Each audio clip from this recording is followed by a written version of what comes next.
فرق کا مطلب جدا کرنا, اور فارق جدا کرنے والا. بعض چیزیں مکس ہوتی ہیں. دیکھیں جدا کرنے کے دو طریقے ہوتے ہیں, ایک چیز کالی پڑی ہوئی ہے اور ایک سفید پڑی ہوئی ہے. بلکہ آج ختم قرآن ہے تو لڈو کی مثال دیتا ہوں میں. مٹھائی لگائی ہے, ایک صاحب بہت پیچھے پڑے ہوئے تھے, مٹھائی کھلائیں گے. ہم نے کہا نہیں, مٹھائی پر کیا ہے, تو چھچوری حرکت ہے نا ختم قرآن پہ مٹھائی کھانا, اور جو بھی چھچوری حرکت ہے وہ ناجائز بھی ہونی چاہیے. لوگ مجھ سے پوچھتے ہیں کہ آپ مٹھائی پہ کیوں پابندی لگاتے ہو, اس کے ناجائز ہونے کی دلیل کیا ہے. تو جو کام چھچورا ہو, چھچورا پن جھلک رہا ہو, وہ خود بخود ناجائز بھی ہوگا. کیا خیال ہے؟ تو چھچورا پن جو ہے نا, ختم قرآن ہے, ایک اللہ کی رحمت ہے, وہ مٹھائی کھا رہے ہیں بیٹھ کے, دعا مانگو بھائی, اس میں اللہ کی برکت مانگو. اور کھانا بھی ہے تو مٹھائی کم از کم نہ کھاؤ, کیونکہ مٹھائی جو ہے نا وہ مہنگی پڑتی ہے کھانے میں. جب ایک دفعہ مٹھائی کھاؤ گے مسجد کا ماحول خراب ہوگا. اعتکاف میں کتنے لوگ بیٹھے ہوئے ہیں, مٹھائی کھا کے وہ بیٹھ نہیں سکیں گے, پھر چلتے رہیں گے ہر وقت, اور باقی آپ خود سمجھدار ہیں. تو لیکن مثال دی جا سکتی ہے مٹھائی کی. اب گلاب جامن رکھا ہوا ہے اور رسگلہ رکھا ہوا ہے اور سب مکس ہیں. کوئی آپ سے کہتا ہے کہ اس میں گلاب جامن اور رسگلے میں فرق کر دو, گلاب جامن الگ کر دو اور رسگلہ الگ کر دو. کیونکہ کوئی دیہاتی آیا ہے, اس کو ڈاکٹر نے رسگلہ کھانے کی تو اجازت دی ہے, گلاب جامن پر پابندی لگائی ہے. اب اس بیچارے کو نہیں پتا کہ ان میں گلاب جامن کون سا ہے اور رسگلہ کون سا ہے, تو وہ آپ سے کہہ رہا ہے کہ فرق کر دیں تاکہ میں جو کھانے کی چیز ہے میرے لیے وہ کھا لوں اور جو پرہیز کی چیز ہے وہ.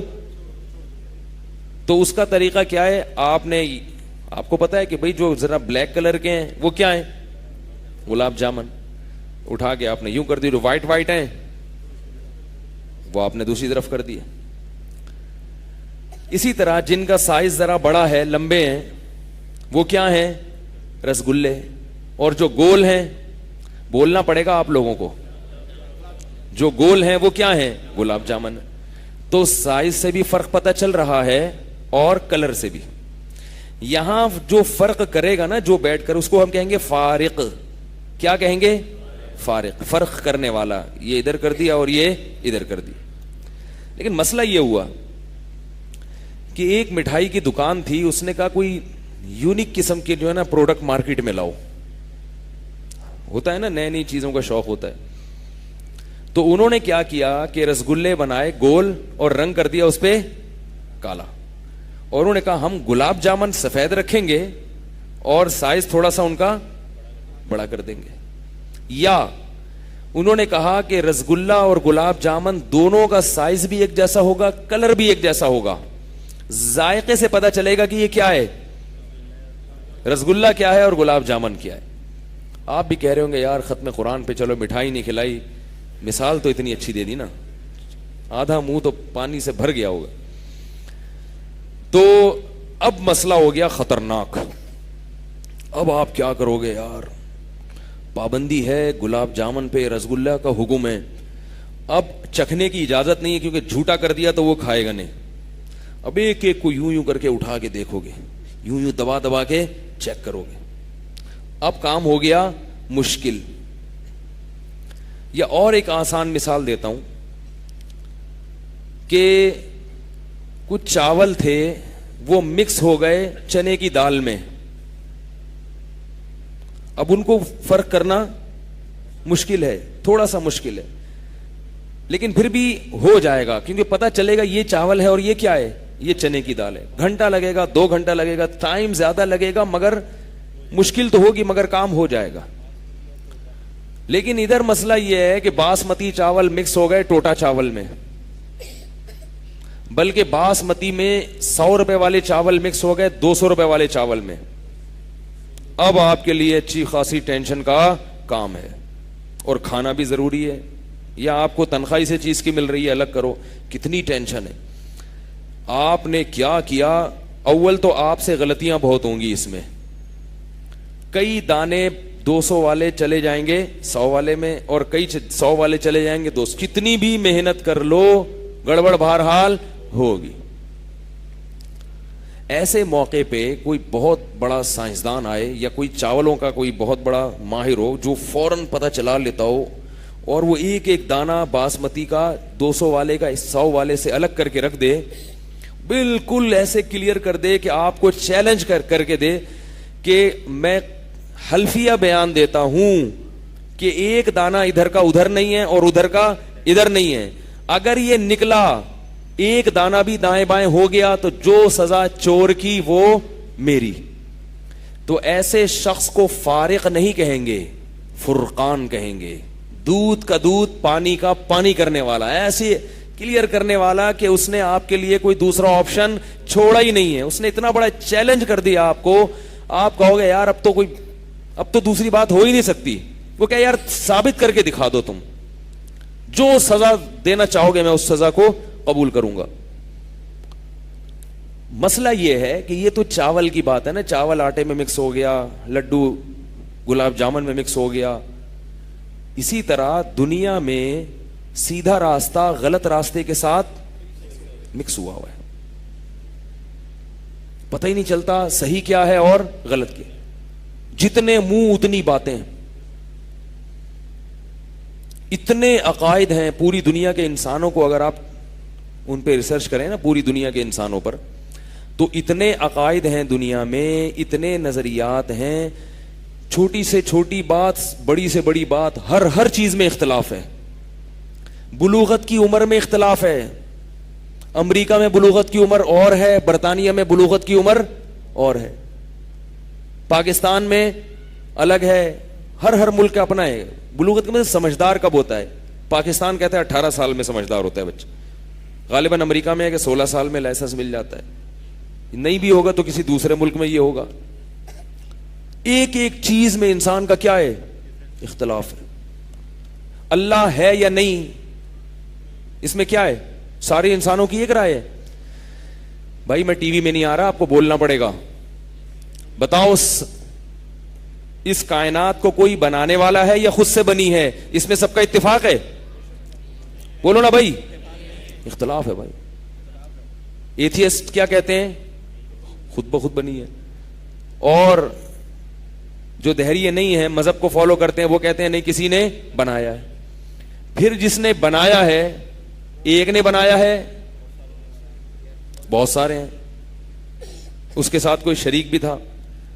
پھر جس نے بنایا ہے عبادت صرف اسی کی جائے گی یا اس نے اختیارات دوسروں کو بھی دیے ہوئے ہیں؟ ہندو کہتے ہیں کہ دوسروں کو بھی دیے ہوئے ہیں اس نے, یہ بھگوان ہیں, یہ بہت سارے ہیں. عیسائی کہتے ہیں کہ حضرت عیسیٰ کو دیے ہوئے ہیں, اور بعض گرین والے کہتے ہیں کہ نبی صلی اللہ علیہ وسلم کو بھی دیے ہوئے. سارے گرین والے نہیں ہیں ایک جیسے, بعض کہتے ہیں. تو ایک اختلاف ہے انسانوں میں. پھر جو اللہ کے ساتھ دوسروں کو شریک کرتے ہیں اس کو بھی بھگوان مانتے ہیں, تو کس کو شریک کرنا ہے اس میں بھی انسانوں کا اختلاف. بعض کہتے ہیں سورج کی عبادت کرنی ہے کیونکہ سب سے زیادہ انسان سورج کا محتاج ہے, سورج بے نور ہو جائے تو آپ کی زندگی نہیں گزر سکتی. یہ تو گاڈ کا کنسپٹ ہے جس میں اتنے اختلافات ہو رہے ہیں, جو بڑا مسئلہ ہے دنیا کا, بہت بڑا ایشو ہے. اب بتاؤ ایک عام آدمی کہاں جائے؟ جو انسان مریخ سے دنیا پہ آئے نیا, وہ تو ہم ان اختلافات کے عادی ہو جاتے ہیں نا, تو کہتے چلو یار چلتا ہے.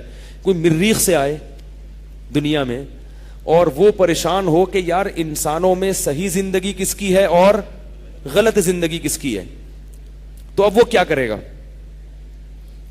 وہ پہلے امریکہ والوں کے پاس جائے گا, پہلے رشیا والوں کے پاس گیا, وہ تحقیق کر رہا ہے. اس کو اللہ نے اجازت دی ہے کہ تم جہاز میں گھوم کے نا پوری دنیا میں تحقیق کر سکتے ہو, کہیں بھی چلے جاؤ. وہ چاہ رہا ہے کہ مجھے پہلے تو اس میں اختلاف ہوگا کہ سیدھے راستے کو فالو کرنا بھی چاہیے کہ نہیں کرنا چاہیے. بعض لوگوں کا تو اس میں ہے, کہتے ہیں کیا ضرورت ہے سیدھے راستے کی پہچان کی, جیسے در معدہری کئی فمادار, زمانہ جیسے گزر رہا ہے زمانے کے ساتھ گزرتے رہو. کیا ضرورت ہے بھائی یہ والا وہ, ٹھیک ہے جو جیسے چل رہا ہے چلتے رہو. تو یہ بھی ایک اختلافی مسئلہ ہے کہ سیدھے راستے پہ چلنا بھی ہے یا نہیں ہے, سیدھے راستے کو تلاش بھی کرنا ہے کہ نہیں کرنا. بہت سے لوگ کہتے ہیں سیدھے راستے کو ہم نے تلاش کرنا ہی نہیں ہے, جس راستے پہ کلچر آپ کو چلا رہا ہے آپ اس راستے کو فالو کریں. سمجھ میں آ رہی ہے بات کہ نہیں آ رہی؟ تو وہ جب زمین پہ اترے گا تو پہلے تو وہ یہ سوچے گا کہ سیدھے راستے کو فالو کرنا ہے یا نہیں کرنا. جائے گا تو اس میں لوگوں کا کیا ہوگا؟ اختلاف. جو مذہبی لوگ ہوں گے, چاہے وہ یہودی ہوں, چاہے وہ عیسائی ہوں, چاہے وہ ہندو ہوں, چاہے وہ مسلم ہوں, سب اپنی طرف کھینچ رہے ہوں گے. اور کچھ کہہ رہے ہوں گے, جو ایتھیسٹ ہیں وہ بھی کہہ رہے ہوں گے سیدھا راستہ ہے, مگر وہ ہے جس کو ہم کہتے ہیں عقل بتائے گی کہ سیدھا راستہ کیا ہے, مذہب نہیں بتائے گا. وہ کہے گا چلو عقل سے پوچھتا ہوں میں سیدھا راستہ کیا ہے. تو بڑے بڑے عقل مندوں کے نمبر لے لے گا. ہر عقل مند کی ایک الگ لاجک ہوگی اور اس کا ایک الگ نظریہ ہوگا. جتنے بھی عقل مند ہیں نا, ہر ایک نئی کہانی بیان کر رہا ہوگا. وہ کہہ رہا ہوگا یہ ہے, دوسرا کہہ رہا ہوگا نہیں یہ نہیں یہ. تو وہ یہی فیصلہ نہیں کر پائے گا موت تک کہ خدا ہے یا نہیں ہے. پھر خدا کے وجود پر ایمان لانے کے بعد کہ کتنے خدا ہیں, کس کی عبادت کرنی ہے, سورج کی کرنی ہے, روٹی کی کرنی ہے, چوہے کی کرنی ہے, بندر کی کرنی ہے. تو چوہوں کی بھی ہو رہی ہے عبادت, تو بندروں کی بھی ہو رہی ہے, بتوں کی بھی ہو رہی ہیں. پھر اس کے بعد جب وہ آئے گا ادھر, اللہ بھلا کرے آپ کا, وہ فرض کرو اس نے مان لیا کہ اللہ ہے, ہم تو اسی کو مانتے ہیں نا, اللہ ہے. پھر اللہ کو ماننے کے بعد اس نے مان لیا کہ وہ ایک ہے. اب مسئلہ تین بڑے بڑے اختلاف اس کے سامنے آئیں گے, ایک یہودی کا, ایک عیسائی کا اور ایک مسلمان کا. تینوں ایک خدا کو دعوے کی حد تک ایک خدا کو مانتے ہیں, عملاً اس پر چلے یا نہیں چلے, دعویٰ یہی ہے کہ ہم ایک خدا کو مانتے. تو اب ایک خدا کو مانتے ہیں تو وہ خدا کی حقیقی تعلیمات کس کے پاس ہیں؟ اس میں اختلاف ہے کہ نہیں ہے؟ کتنے, کم سے کم تین بڑے بڑے قول ہیں اس میں. یہودی کہتے ہیں کہ جنت میں صرف ہم جائیں گے, ہمارے پاس موسیٰ علیہ السلام کی تعلیم ہے, وہ موسیٰ جسے اللہ نے کوہ طور پہ بلایا, وہ موسیٰ جس سے اللہ ہم کلام ہوتے تھے, وہ موسیٰ جس کے ماننے والوں کو اللہ نے بیت المقدس میں خلافت دی, جس میں داؤد علیہ السلام بھیجے, جس میں سلیمان علیہ السلام بھیجے. یہ بڑے بڑے پیغمبر ہم میں بھیجے ہیں, تم میں نہیں, ہم اللہ کے لاڈلے ہیں. نحن ابناء اللہ و احباؤ. قرآن کہتا ہے کہ یہ کہتے ہیں کہ ہم اللہ کے بیٹے اور ہم اللہ کے محبوب ہیں. لہذا نجات حاصل کرنی ہے تو کس کو فالو کرنا پڑے گا؟ موسیٰ علیہ السلام کی تعلیمات کو. عیسائی کیا کہتے ہیں؟ نہیں نہیں نہیں, یہودی غلط کہہ رہا ہے. لوگوں, وہ جو مریخ سے آیا تھا نا, اس کو کیا کہہ رہے ہیں عیسائی؟ وہ کہتا ہے میں مریخ پہ ہی رہتا تو اچھا تھا. عیسائی اس کو کیا کہیں گے کہ ہم برحق ہیں. کیوں بھائی؟ عیسیٰ ابن مریم اللہ کے سچے نبی تھے. یہودیوں کی کتابوں میں ان کی بشارت ہے, آج تک ہے, وہ دلائل دکھائیں گے. دیکھو اللہ نے یہودیوں سے وعدہ کیا تھا کہ ایک نبی آئے گا جس کا نام احمد ہوگا, عیسیٰ مسیح ہوں گے, اور اللہ ان کو زندہ آسمانوں پہ اٹھا لیں گے, تم ان کو قتل نہیں کر سکو گے, ان کے ہاتھ پہ ایسے ایسے معجزے ظاہر ہوں گے. اور اللہ نے کب کہا کہ موسیٰ علیہ السلام آخری نبی ہیں, یا داؤد علیہ السلام آخری نبی ہیں, یا سلیمان علیہ السلام آخری نبی ہیں؟ یہ تو دنیا کی کسی کتاب میں نہیں لکھا, یہ تو نہ تورات میں نہ انجیل میں کہیں بھی نہیں لکھا. تو جب آخری نہیں ہے تو ان کے بعد کون سا نبی آیا ہے؟ تو وہ مریخ سے آیا ہوا کیا کرے گا؟ اب یہاں باسمتی چاول کو ٹوٹا چاول سے الگ کرنا تو آسان ہے, لیکن اتنے سارے, یہاں تو چنے کی دال, مسور کی دال, جڑی ہوئی دال, ٹوٹی ہوئی دال, باسمتی, ٹوٹا, سب ایک تھیلے میں کیا ہو گئے ہیں؟ مکس ہو گئے, اور کام لگا دیا. ان میں صحیح کو نہیں نکالا تو جہنم میں جاؤ گے. یہی ہے نا, اللہ نے کیا کہا, اگر دین برحق پہ نہیں چلے تو کہاں جاؤ گے؟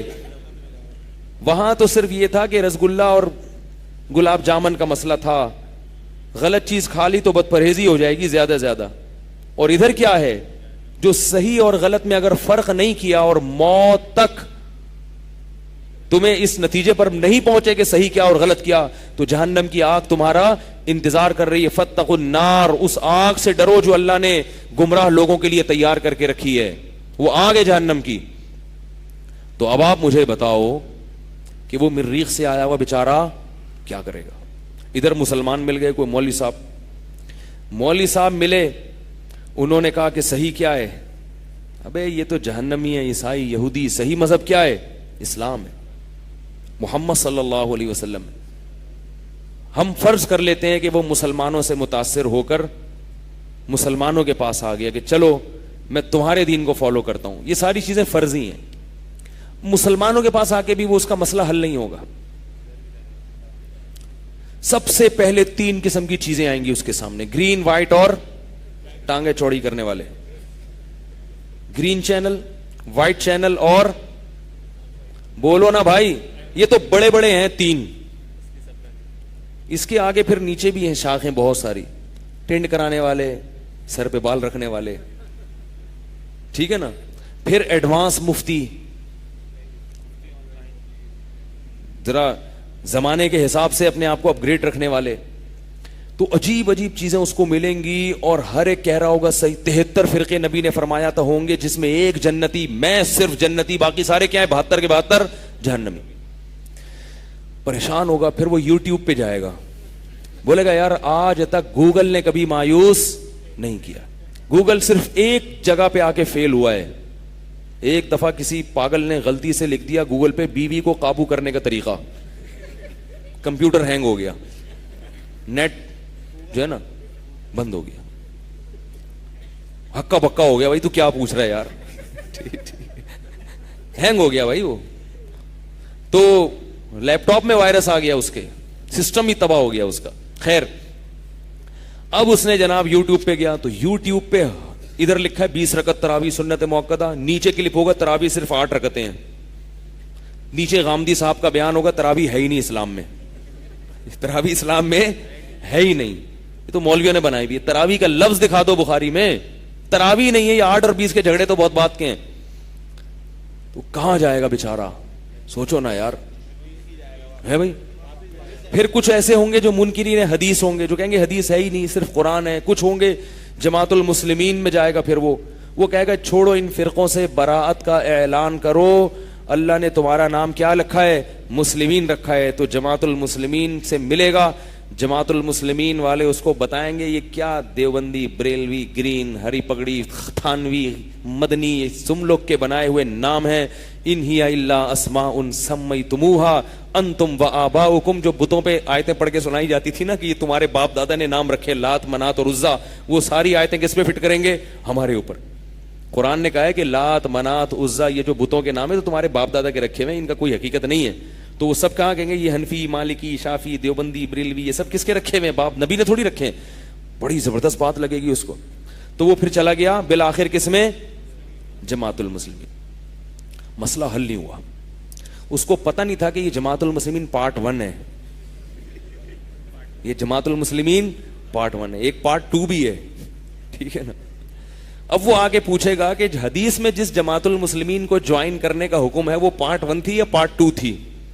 جماعت المسلمین والے قیامت تک اس کا جواب کسی حدیث کے حاشیے سے بھی نہیں, کیونکہ پارٹ 1 پارٹ 2 تو 1400 سال میں کبھی تھی نہیں, تو کسی شرح میں بھی اس کا ذکر نہیں ملتا. ورنہ بعض چیزیں ہمیں حدیث میں نہیں ملتی نا, تو شرح سے نکال کے لے آتے ہیں, تو اس کی شرح میں بھی نہیں ملے گا. تو وہ کہاں جائے گا, کہاں. ان سب باتوں کا اللہ نے کس میں جواب دے دیا, قرآن میں.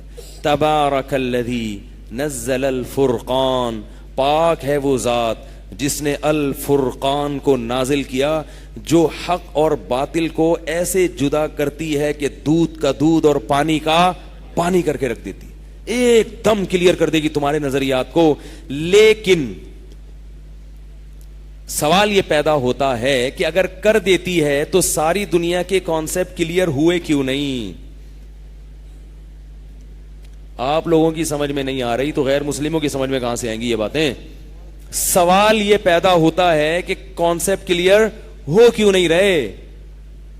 یہ تو جو بھی اس کا ترجمہ پڑھے الف لام میم سے الحمد سے لے کے والناس تک, ایک دم سیدھے راستے پہ اس کو آ جانا چاہیے تھا, لیکن پھر یہ آ کیوں نہیں رہے. یہ بھی ایک الجھن ہے نا. اس معاملے میں بھی قرآن نے کانسیپٹ کلیئر کر دیا, ایسا کیوں نہیں ہو رہا. نہیں آ رہی نا بات بھائی. یہ بھی تو ایک بہت اہم سوال ہے نا کہ اللہ سب کو ہدایت کیوں نہیں مل رہی, سب ایک راستے پہ کیوں نہیں آ رہے. تو اللہ نے کتاب کی ابتدا ہی میں اس سوال کا جواب چکا دیا. فرمایا ہدل للمتقین, یہ سیدھا راستہ دکھائے گی ہر ایک کو نہیں, ان لوگوں کو جو سیدھے راستے پہ باقاعدہ آنا چاہتے ہیں. جو نہیں چاہتے یضل بہ کثیرن, ان کو اسی کے ذریعے گمراہ کروں گا میں. جو نہیں آنا چاہتے, جن کے دلوں میں اللہ کا خوف نہیں ہے, جو سیدھے راستے کو حاصل نہیں کرنا چاہتے, یضل بہ کثیرن ویہدی بہ کثیرن, جہاں اس کتاب کے ذریعے بہت سو کو ہدایت ملے گی وہیں اس کتاب کے ذریعے بہت سے لوگ گمراہ بھی ہوں گے, نہیں سمجھ میں آئے گی ان کو, کیونکہ وہ اس نیت سے پڑھیں گے ہی نہیں کہ ہمیں سیدھا راستہ مل جائے. تو یاد رکھو اس کتاب کی جو سب سے بڑی خصوصیت ہے وہ یہ ہے کہ یہ حق اور باطل کو چھانٹ کر ایسے الگ کر دیتی ہے کہ دودھ کا دودھ اور پانی کا پانی کر دیا. ورنہ دودھ سے پانی نکالنا بڑا مشکل, دودھ میں پانی ملانا جتنا آسان ہے پانی نکالنا اتنا ہی مشکل. بوائل کرنا پڑتا ہے, پھر پانی ابلے گا, پھر آپ ایک پائپ لگا کے اس بھاپ کو الگ جمع کرو, آخر میں گاڑھا کیا رہ جائے گا, دودھ. ٹینشن والا کام ہے, آسان کام نہیں. اسی وجہ سے گوالے یہ والا کام نہیں کرتے, دوسرا والا زیادہ کرتے ہیں. یار جو آسان ہے وہ کر لو. تو اللہ نے کیا کیا, اس کتاب کو میں حق اور باطل کو کیا کیسے کر دیا, بالکل واضح, بالکل شروع میں ہی واضح کر دیا. اب سوال پیدا ہوتا ہے کہ پھر یہ واضح ہوتا کیوں نہیں ہے بھائی.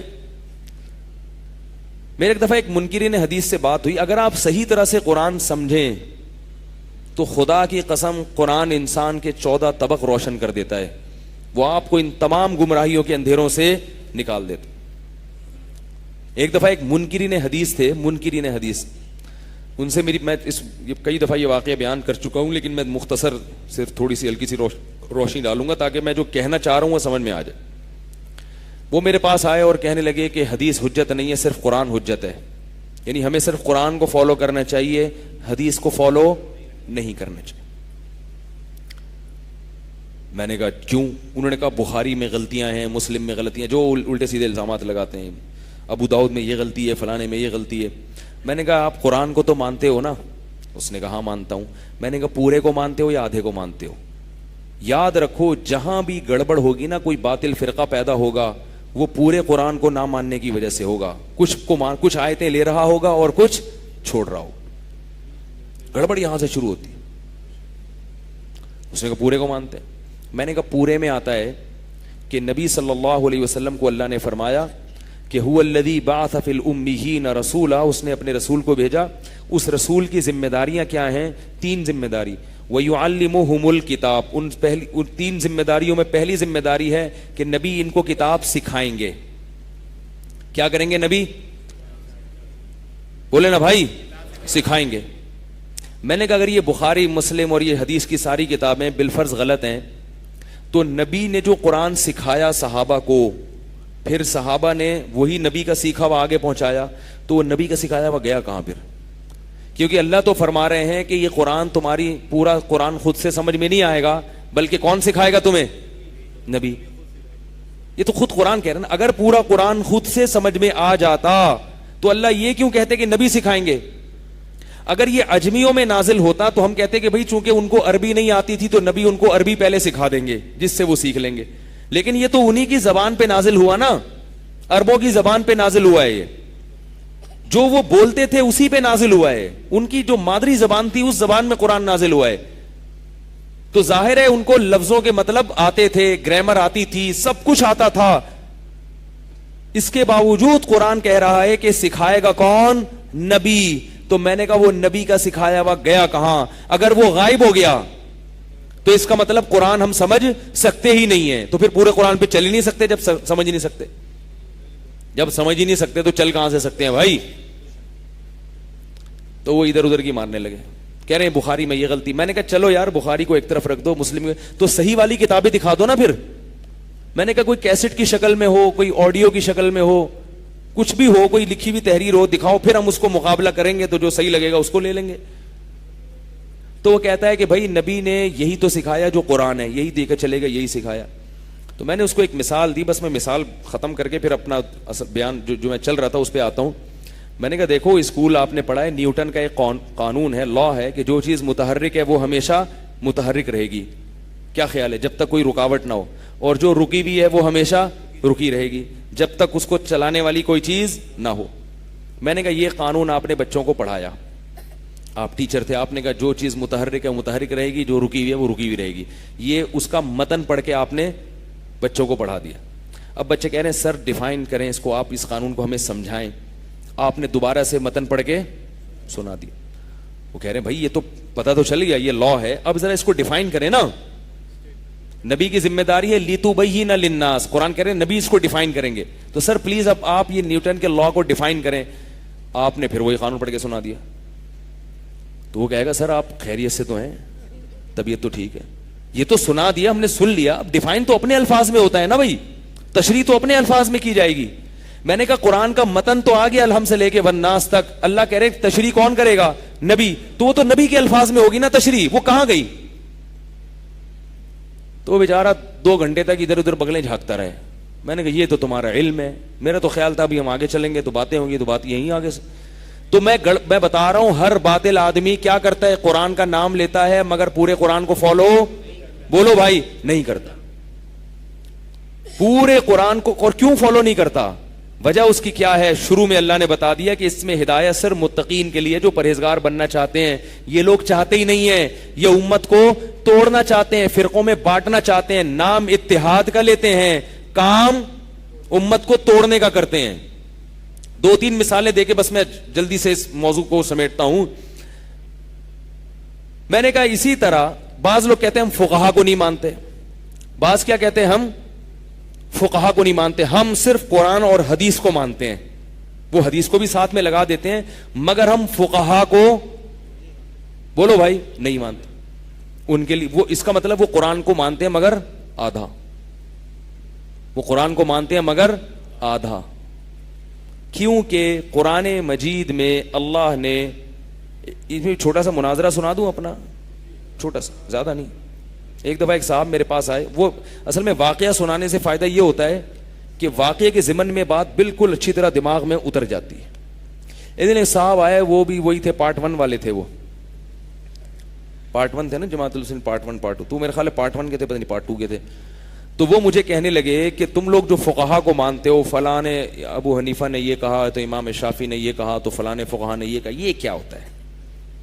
قرآن کہہ رہا ہے اتبعوا ما انزل الیکم من ربکم, اللہ نے تم پر جو قرآن نازل کیا صرف اور صرف اس کے پیچھے چلو, صرف اس کے پیچھے چلو. ولا تتبعوا من دونہ اولیاء, اور اس کے کو چھوڑ کر کسی اور کو فالو مت کرو. تو جب خاموش ہوئے, میں نے کہا قرآن میں جو اللہ نے کہا کہ اس کتاب کے پیچھے چلو جو نازل ہوئی ہے, تو پوری کتاب مراد ہے یا آدھی مراد ہے؟ پوری کے پیچھے چلیں یا آدھی؟ میں سمجھ گیا کہ وہ کیا ہو گئے ہیں, پریشان. کہنے گا یار یہ تو مسئلہ خراب ہو گیا, پتہ نہیں کون سی آیت پیش کریں گے مولوی صاحب. میں نے کہا پورے کے پیچھے چلو یا آدھے کے؟ اس نے کہا پورے کے. میں نے کہا پورے میں یہ بھی تو ہے وَاتَّبِعْ سَبِيلَ مَنْ أَنَابَ إِلَيَّ, اس شخص کے پیچھے چلو جو میرے راستے پر چل رہا ہے بھائی. تو اب 2 قسم کی آیتیں ہیں. ایک آیت میں ہے کہ ڈائریکٹ قرآن پہ چلو, اور ایک میں ہے اس کے پیچھے چلو جو ڈائریکٹ قرآن پہ چل رہا ہے. یعنی گویا ڈائریکٹ نہیں چلو بلکہ اس کے پیچھے چلو جو قرآن پہ چل رہا ہے. اب میں نے یہ کہا یہ ایک ہی 2 مختلف قسم کے حکم ایک ہی آدمی کو نہیں دیے جا سکتے کہ ڈائریکٹ بھی چلو اور کسی کو واسطہ بنا کے بھی چلو. یہ تو ایسا ہی ہو گیا, آپ سوراب گوٹ پہ کھڑے ہیں, آپ کو حیدرآباد کا راستہ معلوم نہیں, آپ کے پاس کار ہے, آپ حیدرآباد جانا چاہتے ہیں, آپ کسی پوچھ رہے ہیں میری منزل حیدرآباد ہے تو میں کیا کروں؟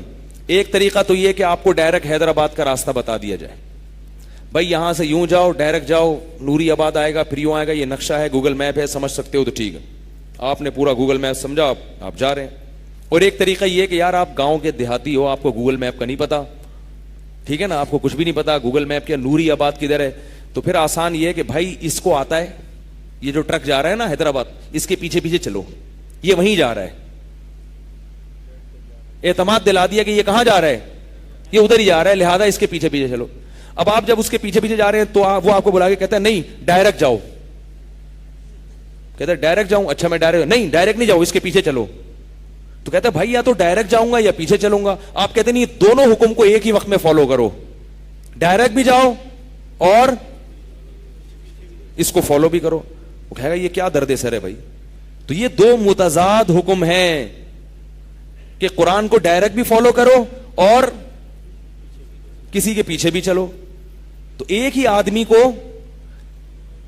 ایسا خطاب نہیں ہو سکتا. تو میں نے کہا کہ یہ الگ الگ کیٹیگری کے لوگ ہیں نا, ان کو خطاب ہے. جس کو پورا قرآن آتا ہے وہ ڈائریکٹ قرآن پہ چلے گا. اور جس کو پورا نہیں آتا, جیسے کہ آپ کو نہیں آتا, ان سے میں نے کہا یہ والی آیت نہیں آتی تھی آپ کو, وہ والی آتی تھی نا. جب آپ لوگ کی نہیں آ رہا تو پارٹ 1 کی سمجھ میں کہاں سے آئے گا. تو میں نے کہا کہ جس کو پورا قرآن آتا ہے تو وہ ڈائریکٹ چلے گا, جس کو پورا نہیں آتا تو وہ اس کے پیچھے چلے گا جس کو پورا آتا ہے. آتا نہ ہو اور دعویٰ یہ کرنا کہ مجھے پورا آتا ہے اور لوگوں کو اپنے پیچھے چلا دینا, اس سے کیا پیدا ہوگی؟ گمراہی. تو آپ پورا قرآن لوگوں کو نہیں بتا رہے, آدھا آدھا بتا رہے ہیں, آدھا آدھا بتا رہے ہیں. پھر ہوا کیا, وہ ایک الگ کہانی ہے. تو میں یہ عرض کر رہا ہوں کہ مسئلہ گڑبڑ کہاں سے ہوتا ہے, ہم پورے قرآن کو فالو نہیں کرتے. تو پورے قرآن میں اللہ نے علماء کی اتباع کا بھی حکم دیا ہے. تو یہ جو منکرین حدیث ہیں یا وہ لوگ جو فقہا کی اتباع میں عار محسوس کرتے ہیں اور وہ کہتے ہیں ہم صرف قرآن و سنت کو مانتے ہیں, تو نہیں مانتے قرآن و سنت کو. اگر ہم پوری حدیثوں کو مانیں گے تو حدیثوں کا مطلب بھی آپ سمجھ لیں. رسول اللہ صلی اللہ علیہ وسلم کی صحیح حدیث ہے, آپ نے فرمایا بلغوا عنی ولو آیا, جو بھی مجھ سے سنو آگے پہنچا دو. اور فرمایا رب حامل فقہ غیر فقیہ, بہت سے لوگ علم کی بات جانتے ہیں مگر سمجھتے نہیں ہیں, تو تم ایسے تک پہنچا دو گے جو تمہارے پہنچانے سے جان لے گا اور اس کا مطلب سمجھ بھی لے گا. تو پتا چلا کہ حدیثوں میں ہر حدیث کا مطلب ہر ایک کی سمجھ میں نہیں آتا. کچھ لوگ سمجھ لیتے ہیں اور کچھ نہیں سمجھتے. تو جو نہیں سمجھتے وہ ان کو فالو کریں گے جو سمجھتے ہیں. تو اس لیے اپنے آپ کو یہ کہنا کہ میں, جیسے آج کل ایسے پروفیسر پیدا ہو رہے ہیں کہ ہم کسی کو نہیں مانتے, ان کو فقہا کے حوالے دو, علماء کے حوالے دو, نہیں مانتے, ہم نہیں مانتے. ایک دفعہ کیا ہوا, ایک صاحب نے مجھے کہا کہ ایک پروفیسر ہیں, ان کا ایک مسئلہ بیان کیا کہ وہ کہتے ہیں میں صرف قرآن کو مانتا ہوں اور حدیث کو مانتا ہوں, باقی کسی کو نہیں مانتا.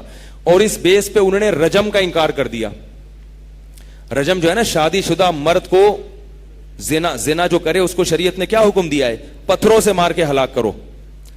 تو انہوں نے کہا میں قرآن کو مانتا ہوں اور صحیح حدیث کو مانتا ہوں. تو کسی نے کہا کہ یہ تو صحیح حدیث ہے کہ نبی نے رجم کیا ہے, صحیح مسلم کے بخاری کی. انہوں نے کہا یہ والی حدیث صحیح نہیں ہے, ایسے ہی بس, یہ چونکہ قرآن کے خلاف جا رہی ہے لہذا یہ صحیح نہیں ہے. اپنی طرف سے ایک اصول بنا لیا کہ چونکہ قرآن میں تو ہے نا کنوارے کا, تو اس میں تو نہیں فرق ہے کہ شادی شدہ ہو یا کنوارا ہو, قرآن نے تو رجم کا حکم دیا, تو میں قرآن کو مان رہا ہوں. قرآن کہہ رہا ہے الزانیۃ والزانی, زنا کرنے والا مرد ہو یا عورت ہو دونوں کو پتھروں سے, دونوں کو کوڑے مارو. تو انہوں نے کہا قرآن نے تو یہ نہیں کہا نا کہ وہ شادی شدہ یا غیر شادی شدہ, قرآن نے تو یہ کہا مرد ہو یا عورت ہو, چاہے کنوارا ہو یا شادی سے, کوئی نہیں, پتھروں سے اس کو کوڑے مارو. اور تم لوگ مولوی لوگ کیا کہتے ہیں, سنسار کرو. تو میں تو قرآن کو مانتا ہوں. قرآن کو نہیں مانتے. اگر قرآن کو مانتے تو قرآن مجید میں دوسری جگہ پر اللہ نے کا ارشاد ہے وَمَن يَتَّبِعْ غَيْرَ سَبِيلِ الْمُؤْمِنِينَ نُوَلِّهِ مَا تَوَلَّى, جو مومنین کے راستے کو چھوڑ کر کسی اور راستے پر چلے گا, جہاں جا رہا ہوگا جانے دیں گے, وَنُصْلِهِ جہنم, اور بالآخر ہم اس کو جہنم کی آگ میں دھکیل دیں گے. تو اللہ نے کیا فرمایا کہ پوری امت سے ہٹ کر آپ کو کوئی فتویٰ دینے کی اجازت, بولو نا بھائی, نہیں ہے. جب آپ ایک ایسا فتویٰ مارکیٹ میں لا رہے ہیں جو پوری امت کا نہیں ہے, صدیوں تک امت میں کسی نے وہ فتویٰ نہیں دیا, تو آپ مومنین کے راستے کو چھوڑ کے چل رہے ہیں کہ نہیں چل رہے؟ تو یہ اب آپ اگر کہہ رہے ہو کہ یہ رجم اسلام میں نہیں ہے, اس کا مطلب آپ نے قرآن کی اس آیت کا انکار کر دیا. تو اجماع امت کا کسی چیز پہ جمع ہو جانا یہ حجت قطعیہ ہے, اس کے خلاف کوئی دلیل نہیں چلتی. تو جو مریخ سے آیا تھا نا بندہ, اس کو میرے پاس بھیج دو, ٹھیک ہے نا, اس کو میں بتاؤں گا بھائی پورے قرآن کو فالو کرو گے تو دودھ کا دودھ پانی کا پانی ہو جائے گا. اب میں آگے چلتا ہوں, جو بڑے بڑے مسائل ہیں تو چھوٹے چھوٹے ہیں نا. بہت بڑا مسئلہ اس وقت دنیا میں اسلام اور کفر کا بنا ہوا ہے. آج ہمارے بہت سے نوجوانوں کے دلوں میں اسلام مشکوک ہوتا چلا جا رہا ہے. وہ جب دنیا کی رنگ رلیاں دیکھتے ہیں, دنیا کی رونق دیکھتے ہیں اور دیکھتے ہیں کہ کافروں کو ترقی مل رہی ہے اور کافروں کے پاس دنیا کی سب چیزیں موجود ہیں, تو وہ احساس کمتری کا شکار ہوتے ہیں. وہ کہتے ہیں اگر یہ اسلام برحق مذہب ہوتا تو دنیا کی یہ قومیں کیوں ترقی کرتی ہیں اور مسلمان اس لیے پستی کا شکار کیوں ہوتے. اللہ نے اس کا بھی قرآن مجید میں جواب دیا ہے. ایمان کا مسئلہ بنا ہوا ہے آج لوگوں کے. دیکھو ایک بات کان کھول کے سن لو.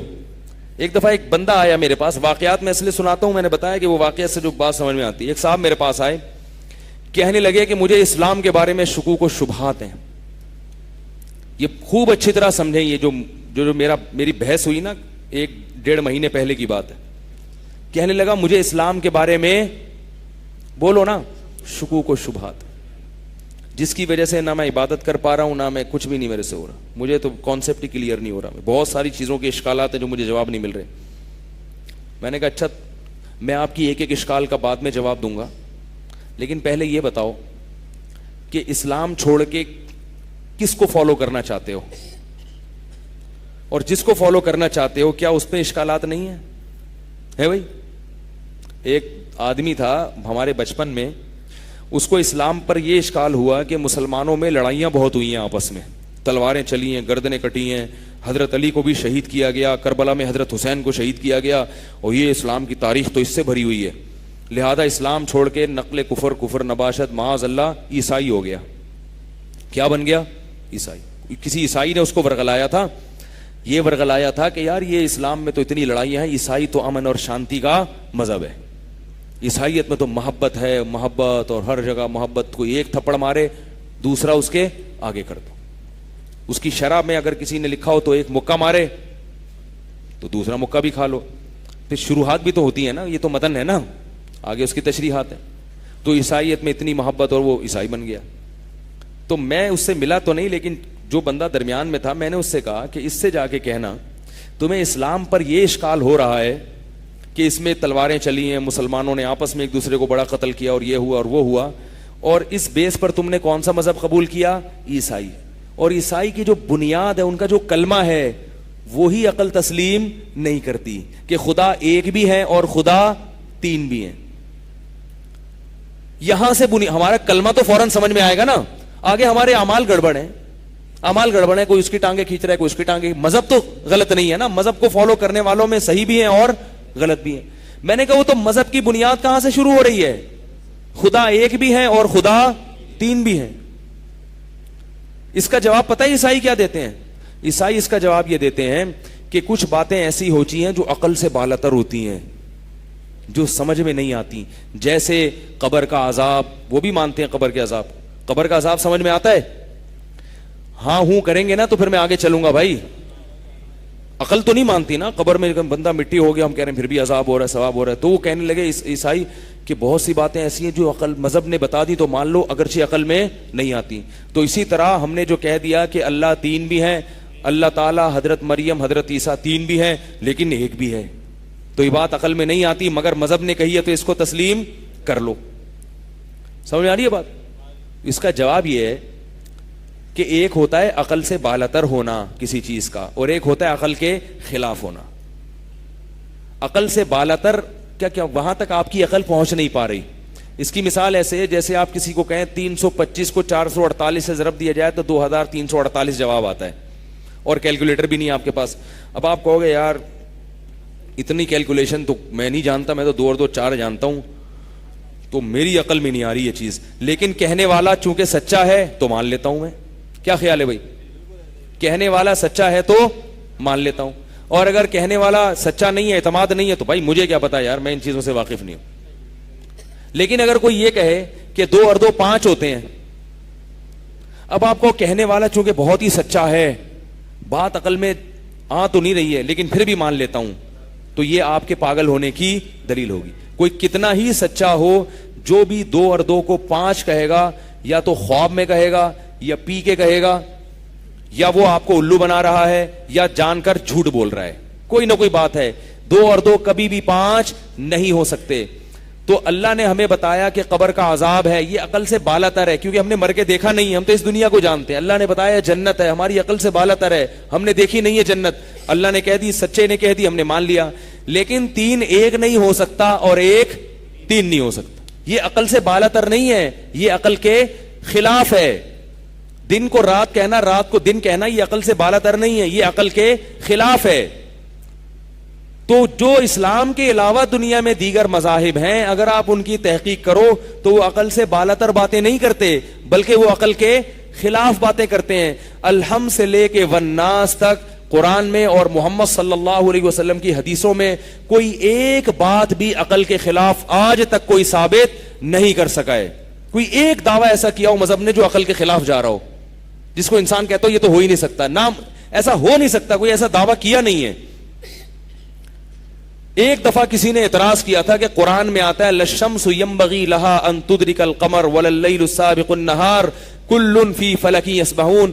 فرمایا کہ سورج اور چاند آپس میں ٹکراتے نہیں ہیں اور نہ دن رات سے پہلے آتی ہے، اور ہر ایک دائرے میں تیر رہا ہے. ہر ایک دائرے میں چاند بھی اور سورج بھی تیر رہا ہے. سائنسدانوں نے ایک زمانے میں ریسرچ کی تو بتایا کہ زمین گھوم رہی ہے، سورج نہیں گھوم رہا. تو اس آیت پر اعتراض ہوا کہ ہم نے خوردبینوں سے دوربینوں سے مشاہدے کر کے دیکھ لیے، پتا چلا کہ سورج نہیں گھوم رہا، گھومتی کون ہے؟ زمین. ایک حد وقت تک یہ نظریہ چلا ہے، اس کے بعد پھر اعتراف کیا کہ نہیں، سورج بھی چل رہا ہے، سورج بھی زمین کو لے کے کیا کر رہا ہے؟ چل رہا ہے. تو ایک آیت بھی قرآن مجید کی ایسی نہیں ہے جو عقل کے خلاف جا رہی ہو.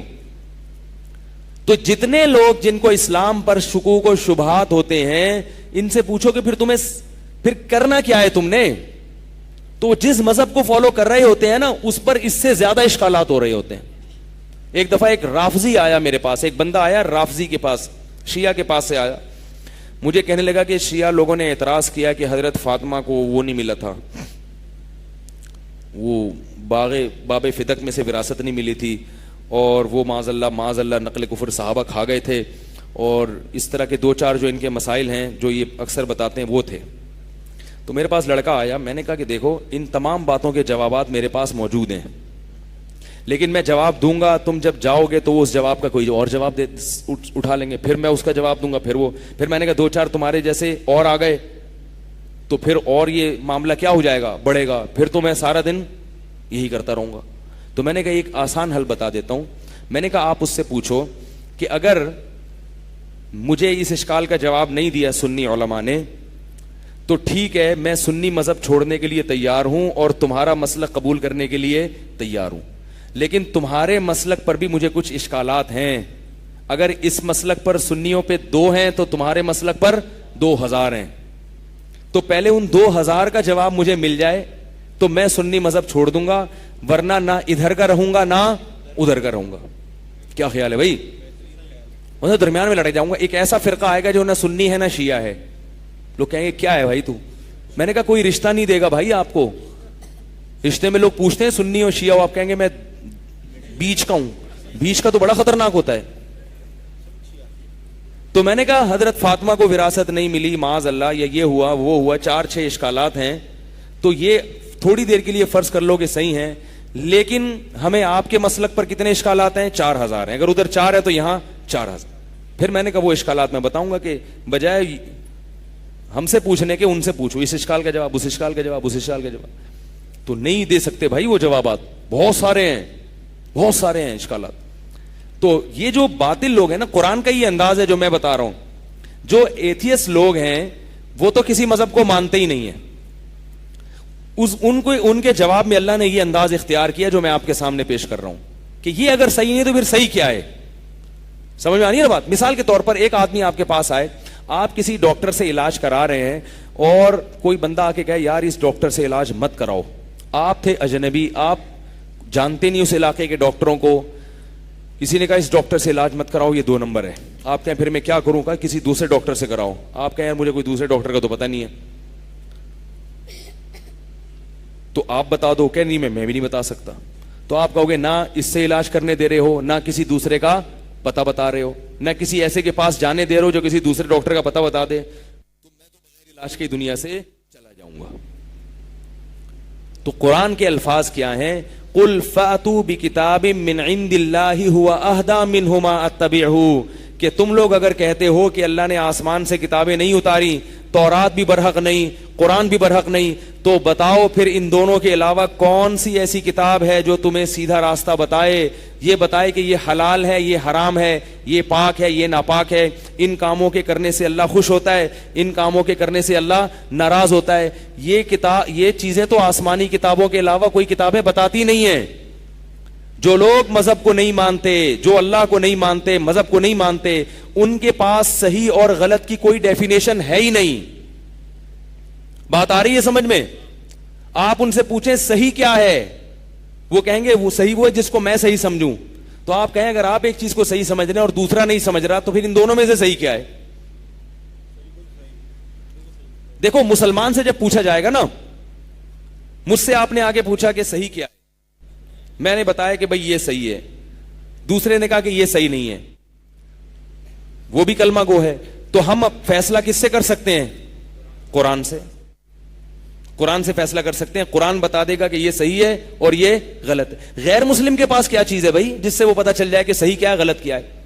غیر مسلموں کو یہ اب تک نہیں پتا کہ کھانا کیا ہے اور کون سی چیزیں ایسی ہیں جو انسان کے کھانے کی نہیں ہے. گورے کہتے ہیں کہ آپ سور کھا سکتے ہیں، کتے نہیں کھا سکتے.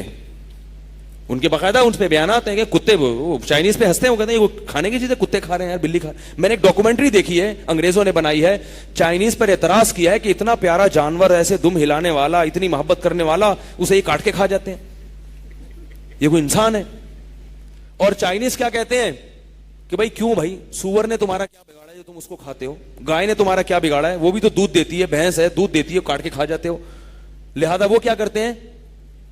کتا بھی کھا جاتے ہیں، وہ چھپکلی بھی کھا جاتے ہیں، وہ سانپ بھی کھا جاتے ہیں، وہ مینڈک بھی کھا جاتے ہیں. ایک انگریز نے چائنیز سے پوچھا کہ تم کیا کھاتے ہو؟ اس نے کہا زمین پہ اڑنے والی جتنی چیزیں، ہیلی کاپٹر اور جہاز کے علاوہ سب چیزیں کھا لیتے ہیں ہم، اور زمین پہ چلنے والی جتنی بھی چیزیں ہیں اس میں ٹرین اور گاڑی کے علاوہ سب کچھ کھا جاتے ہیں. تو انگریز کو اللہ کرے میں جلدی جلدی اپنی بات کو سمجھا سکوں آپ کو.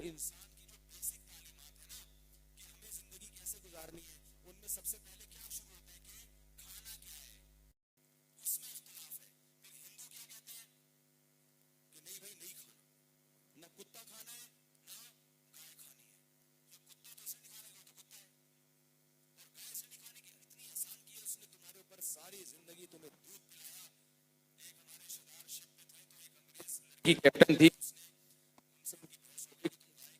اس نے کہا، وہ ہندو لڑکی کہنے لگی، ایجوکیٹڈ تھی، کہ اتنا گائے نے ساری زندگی احسان کیا، دودھ پلایا اور آپ اسی کو کاٹ کے کھا جاتے ہو.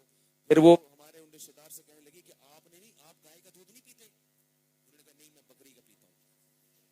انہوں نے کیا کہا میں کیا کرتا ہوں؟ میں گائے کا نہیں پیتا، میں کیا کرتا ہوں؟ میں تو بکری کا پیتا ہوں. وہ بیچاری اب جو بکری کا پیتا وہ تو کاٹ سکتے ہیں نا، حالانکہ وہ پیتے نہیں تھے بکری کا، پیتے وہ بھی گائے کا یا بھینس کا ہی پیتے تھے. کتنا اختلاف ہے. آپ کیسے فیصلہ کرو گے کہ کس کا دودھ پینا ہے کس کا نہیں پینا؟ اس میں ہر ایک کی رائے دوسرے سے مختلف ہے. یہ تو بیسک چیز ہے کھانے کی. تو اللہ کہہ رہا ہے اگر تم قرآن کو فالو نہیں کرو گے تو پھر تمہارے پاس کون سا ایسا معیار ہے جس سے تمہیں پتا چلے گا کہ کھانا کیا ہے اور کیا نہیں کھانا؟ خدا کی قسم قیامت آ جائے گی آپ کو یہی نہیں پتا چلے گا. پھر عقل استعمال کر کر کے کتے کھانا شروع کر دو گے، الٹی الٹی چیزیں، انسانوں کے کھانے کی چیزیں. اور یہ بھی یاد رکھو معاملہ کتوں تک نہیں رکے گا، بلکہ انسان انسانوں کو کھانا شروع کرے گا اور کھا رہے ہیں.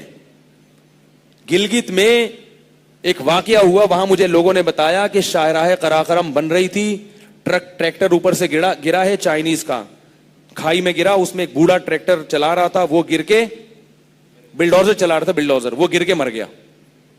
ہمارے ہاں کوئی بوڑھا گر کے مرے گا تو کیا ہوگا؟ سب سے پہلے رونا دھونا ہوگا وہیں پہ، ہائے ہائے بابا جی چلے گئے، ایک ہی تو تھے دعا کرنے والے، ایک ہی بزرگ تھے، ہائے ہائے چلے گئے چلے گئے. پھر کیا ہوگا؟ ان کو غسل دیں گے، کفن دیں گے، ہوائی جہاز کے ذریعے لاحقین تک پہنچائیں گے، اور پھر ان کی تدفین ہوگی، نماز جنازہ ہوگا، اور پھر گرین والے کئی دن تک پروگرام چلاتے رہیں گے، اور وائٹ والے دعا کر کے پتلی گلی سے نکل جائیں گے. وہ کہیں گے اور بھی غم ہے زمانے میں محبت کے سوا. ٹھیک ہے نا؟ تو ہر ایک کا اپنی ایک سوچ ہے. لیکن چاہے گرین ہو وائٹ ہو، پروٹوکول تو سبھی دیں گے نا اس کو. چائنا والوں نے کیا کیا؟ کیونکہ قرآن نہیں ہے نا ان کے پاس اللہ کی کتاب نہیں ہے جو ان کو بتائے کہ صحیح کیا ہے غلط کیا ہے. انہوں نے عقل استعمال کی. انہوں نے کہا یہ بندہ مر گیا ہے، اگر اس کو غسل کفن جنازہ دو اور پروٹوکول دو، دفناؤ، تو آخر میں کیا ہوگا؟ کیڑوں نے کھانا ہے نا. کیا خیال ہے؟ اب عقل سے فیصلہ ہو رہا ہے نا، عقل. تو کیڑوں نے جب کھانا ہے تو بہتر نہیں ہے کہ ہم کھا لیں؟ صحیح بتا رہا ہوں. انہوں نے وہ بوڑھے کو کاٹ کے چائنیز پکا کے کھا گئے. یہ جو گورے اتنی اس حد تک نہیں گئے نا، اس کی وجہ یہ کہ ان کے پاس بائبل ہے، کسی حد تک اسلامی تعلیمات کو فالو کرتے ہیں. چائنیز کے پاس کچھ بھی نہیں ہے تو وہ ان سے بھی بڑے گمراہ. اب ہدایت دیکھو, اللہ کی ہدایت کا نظام. جس کے پاس کچھ بھی نہیں ہے, کوئی تورات کوئی انجیل کچھ بھی نہیں, اس کی خوراک دیکھ لو, اور جن کے پاس تورات اور انجیل ہے ان کی خوراک دیکھ لو. تو جو تورات انجیل والوں کی خوراک ان سے تھوڑی سی اچھی ہوگی, اور جو قرآن کو فالو کرتے ہیں ان کی خوراک سب سے اچھی ہے. وہ کتے نہیں کھاتے, وہ بلی نہیں کھاتے, وہ مردار نہیں کھاتے, وہ اگر گائے کھاتے ہیں تو ذبح کر کے کھاتے ہیں, جھٹکے کا جانور نہیں کھاتے. ذبح اس لیے کہ تاکہ اس کا سارا گوشت نکل جائے. وہ ایسا جانور نہیں کھاتے جو کچرا کھا کھا کے اس کے گوشت میں بدبو پیدا ہو گئی ہو. نبی صلی اللہ علیہ وسلم نے ایسی مرغی اور ایسی گائے اور ایسی بکری کھانے سے منع کیا ہے کہ جو کچرا کھاتی ہو اور اس کچرے سے اس کے گوشت میں اور دودھ میں بدبو پیدا ہو گئی ہو, اس کا گوشت بھی ناجائز قرار دیا. تو اللہ کہہ رہے ہیں کہ اگر قرآن کو فالو نہیں کر رہے تو پھر کس کو فالو کرو گے جب اس کے مقابلے میں کوئی ہے ہی نہیں؟ تو بھائی پھر یہی ہے. پھر اگر اس پر کوئی اشکال ہوتا ہے تو اس اشکال کا جواب تلاش کرو. اس اشکال کی وجہ سے قرآن چھوڑنے کی کوشش نہیں کرو, ورنہ پھر تم کیا کھاؤ گے؟ وہی چائنیز کی طرح کتے بلی کھاؤ گے, انسان کھاؤ گے. یوٹیوب پہ سرچ کر کے دیکھ لیں, جاپان میں اور چائنا میں انسانوں کے گوشت باقاعدہ لٹکے ہوئے ہیں قصائیوں کی دکانوں پہ جو بک رہے ہیں. یہ حالات ہو گئے ہیں وہاں پہ, اور یہ ہوگا, سب کچھ ہوگا. یہ اگر آپ قرآن کو نہیں مانتے, خدا کی قسم آپ لائف انسانوں والی گزار ہی نہیں سکتے ہو, پتہ ہی نہیں چلے گا. یہ تو صرف کیا ہے, کھانے کا. اب ہم آتے ہیں طہارت کی طرف. 2-3 مثالیں دے کے بات ختم کروں گا میں. طہارت بھی ایک انسان کا ایک حکم ہے نا کہ ہمیں پاک صاف رہنا چاہیے. کیا خیال ہے بھائی؟ انسان میں اور جانوروں میں فرق کیا ہے؟ کبھی آپ نے شیر کو منجن کرتے ہوئے دیکھا ہے بھائی؟ بلی کو دیکھا؟ وہ خلال تو کیا تھا اس دن وہ گلشن اقبال میں, برش نہیں کرتی کوئی, ان کا وہ ہے ہی نہیں. نہ غسل جنابت ہے, نہ جمعے کا غسل, نہ ہفتے کا غسل. بس یہ جیسے چل رہے ہیں. تھوڑی بہت اللہ نے ان میں صفائی ستھرائی انسٹال کر دی ہے, اس سے زیادہ نہیں. انسان اگر اس طرح رہنا شروع کر دے تو خود بھی مرے گا, دوسروں کو بھی بدبو سے ہلاک کر دے گا. صفائی ستھرائی میں سب سے پہلے کیا چیز ہے؟ دانت. جن کے پاس قرآن نہیں ہے ان کی تاریخ اٹھا کے دیکھو کہ وہ دانت صاف نہیں کرتے تھے. اب انہوں نے دانت صاف کرنا شروع کیے ہیں, اور ان کے محققین سے جا کے پوچھو, وہ آپ کو بتائیں گے دانت صاف کرنا ہم نے مسلمانوں سے سیکھا ہے. اسلام جب تک نہیں آیا تھا یا مسلمان جب تک دنیا میں نہیں پھیلے تھے, یہ لوگ دانت صاف نہیں کرتے تھے, نہاتے نہیں تھے. ہمارے ایک رشتہ دار فرانس سے ہو کے آئے, انہوں نے فرانس کی بڑی تعریف سنی تھی کہ فرانس نظیف لوگوں کا شہر ہے, نفاست پسند, انتہائی نفیس ہوتے ہیں نا, بہت ہی نازک مزاج. ذرا سی آئی مر گئے بے ہوش, گھنائی بدبو آئی, اور بہت ہی نازک مزاج.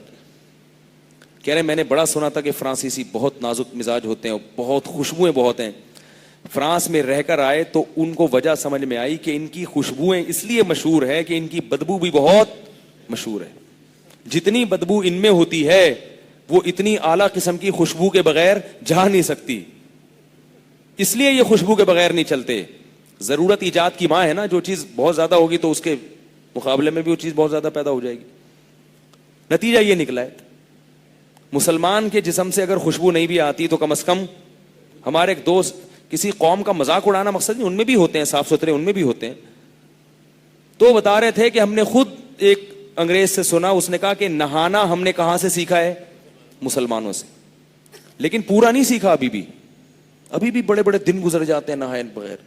لیکن بہرحال بہت سو نے سیکھ لیے, نہاتے ہیں. اور ہم کتنا نہاتے ہیں یہ کہاں سے آیا؟ یہ ہمیں اسکولوں میں سے پتا چلا ہے. یہ تو مذہب نے حکم دیا ہے نہانے کا. انسان اگر قرآن کو ہم فالو نہ کریں تو ہمیں یہ نہیں پتا چلے گا بال کہاں کے کاٹنے ہیں اور کہاں کے باقی رکھنے ہیں. اس میں بھی لوگوں کے بڑے اختلافات ہیں. کچھ لوگ کہتے ہیں کہ بال سب جگہ کے کاٹ لو, تو وہ داڑھی بھی, مونچھیں بھی, سر کے بال بھی ٹینڈ کرا کے عجیب سے گھوم رہے ہوتے ہیں. کچھ کہتے ہیں سب جگہ کے بال رکھ لو, جیسے کہ سکھ ہیں تو ہر جگہ کے بال ان کے بڑے بڑے ہی جا رہے ہیں. کیونکہ ایک فیصلہ کس سے کر رہے ہیں؟ عقل سے. انہیں کوئی بتانے والا نہیں ہے کہ صحیح کیا ہے غلط کیا. اگر کوئی ان کو کہے گا تو کہے گا تمہاری عقل ہوگی میری عقل نہیں ہے. یہ کیا خیال ہے بھائی؟ ان کو یہ نہیں پتا ناخن کاٹنے ہیں بڑھانے ہیں. وہ تو ڈاکٹروں نے ان کو کہا کہ بیماریاں پھیلتی ہیں تو ناخن کاٹنا شروع کر دیے. جب تک ڈاکٹروں کی یہ تحقیق نہیں تھی انہیں ناخن کاٹنے کا رواج بھی نہیں تھا. اتنا ماحول خراب تھا یورپ کا ایک زمانے میں کہ میں نے ایک بیان میں اس کا تذکرہ کیا. میں نے ایک عرب کی کتاب پڑھی, اس نے 150-200 سال پہلے یورپ کے جو گندگی کے حالات تھے وہ بیان کیے ہیں. اس نے کہا, اس نے ایک پرانا شادی کارڈ نکال کے لایا کہیں سے. وہ جیسے شادی کارڈ ہوتے ہیں نا اس پہ مضامین لکھے ہوئے ہوتے ہیں, ہوتا ہے نا, تو کوئی پرانا 100-150 سال پرانا کا برطانیہ کا اس کو شادی کارڈ مل گیا. برطانیہ میں رائل فیملی کا کہ شہزادے کی شادی تھی تو شادی کارڈ چھپے تھے اور رائل فیملیز کو اس میں دعوت دی گئی تھی. تو اس شادی کارڈ پہ جو ہدایات لکھی ہوئی تھیں اس ہدایات کا اس نے عربی میں ترجمہ کیا.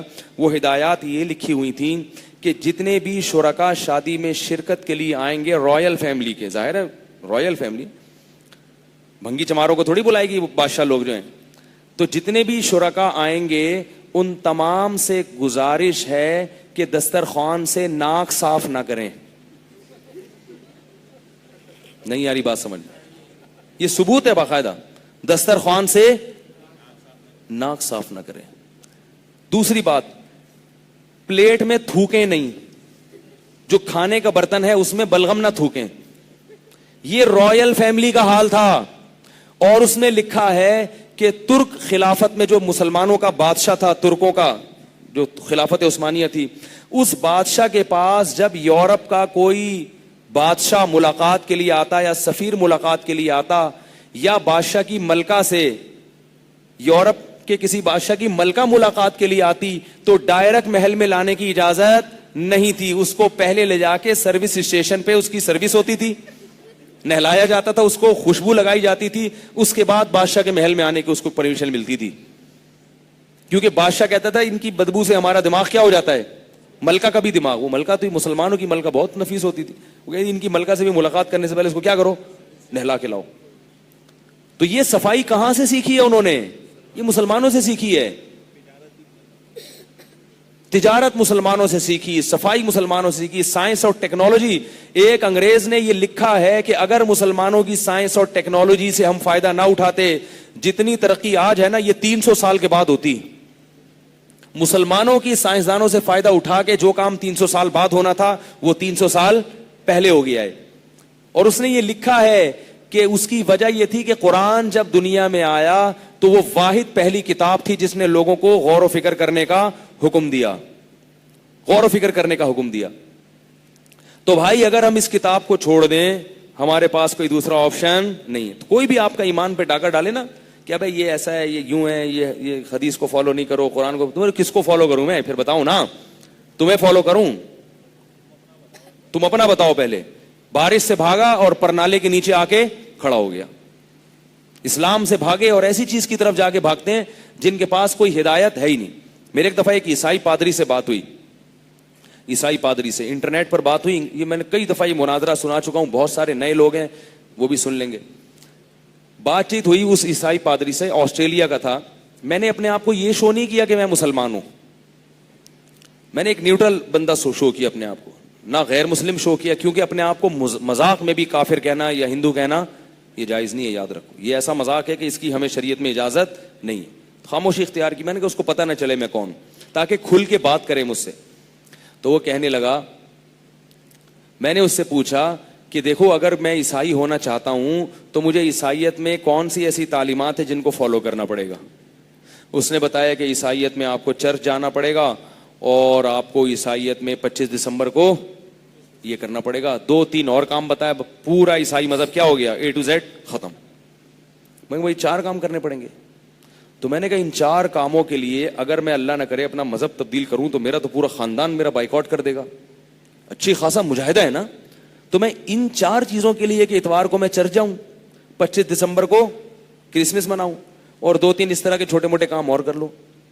تو یہ تعلیمات ہیں جس کے لیے عیسیٰ علیہ السلام دنیا میں آئے تھے, اور اتنی انہوں نے مارے کھائی تھی اور اتنی قربانیاں دی تھی. اللہ نے بغیر باپ کے پیدا کیا, پھر ماں کی گود میں ان کو بولنا سکھایا. یہ 4 چیزیں بتانے کے لیے. سمجھ میں نہیں آ رہی بات؟ بھئی یہ 4 چیزیں کہ بھئی چرچ جانا اتوار کو اور اس میں تھوڑے سے گیت ویت ہوتے ہیں وہ پڑھ کے سن کے آ جانا, اور پھر یہ کرنا. اور کہہ رہے نہیں حضرت عیسیٰ علیہ السلام جو آئے تھے دنیا میں وہ تو بہت بڑی تعلیمات. تو میں نے کہا کہاں ہیں وہ تعلیمات؟ تو بہت ساری تعلیمات لائے تھے نا, تو کدھر ہیں؟ کہہ رہے وہ ہیں. میں نے کہا کیا ہیں؟ اس نے کہا سچ بولو. تو میں نے کہا یہ تو حضرت عیسیٰ بولتے تھے کہ سچ بولو, لیکن یہ تو گورے بھی یہی کہتے ہیں سچ بولو, یہ تو انگریز بھی یہ کہتا ہے سچ بولو, یہودی بھی کہتا ہے, ہندو بھی کہتا ہے. اس کے لیے عیسائی بننے کی کیا ضرورت ہے ہمیں بھائی؟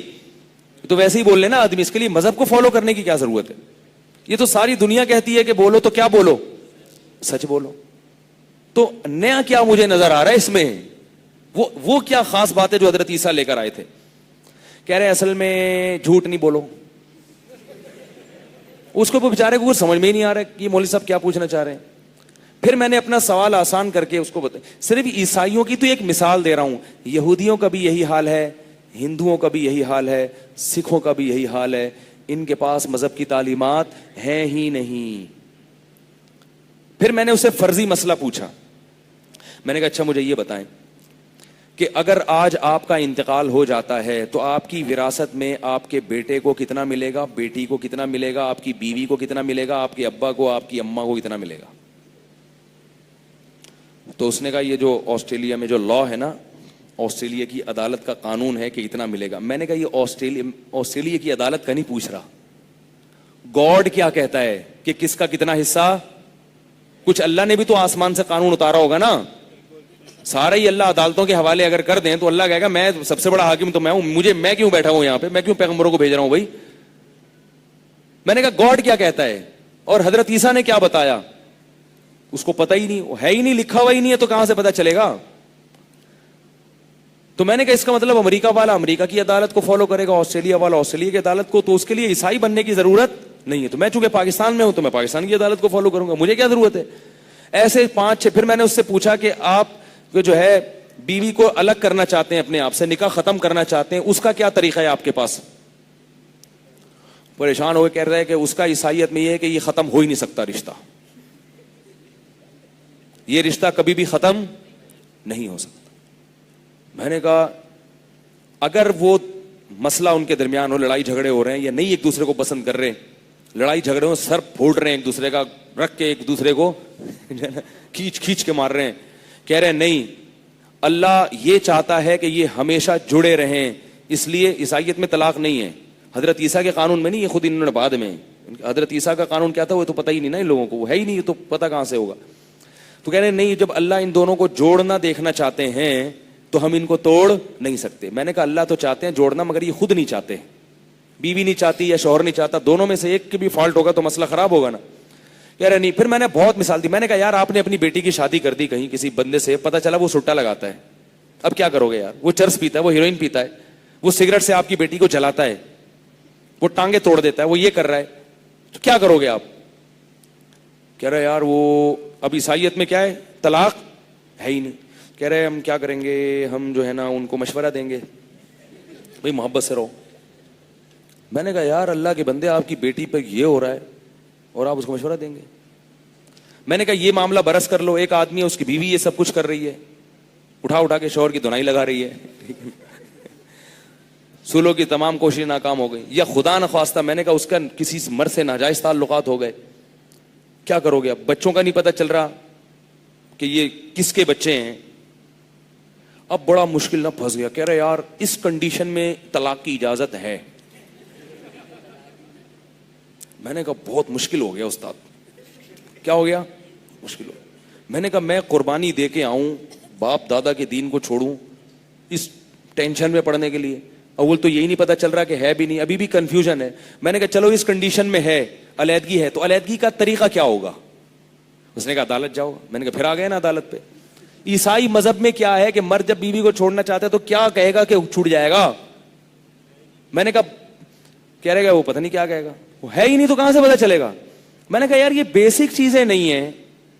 پھر میں نے پھر اس کو بتایا کہ اچھا میں نے پھر اس کو کہا کہ پھر اسلام اچھا نہیں ہے جس کے پاس اپنی تعلیمات تو ہیں, تعلیمات تو ہے. میں نے کہا اسلام میں پتہ چل جاتا ہے باپ مرے تو قرآن نے بتایا بیٹے کا اتنا, بیٹی کا اتنا, ابا کا اتنا, اماں کا اتنا.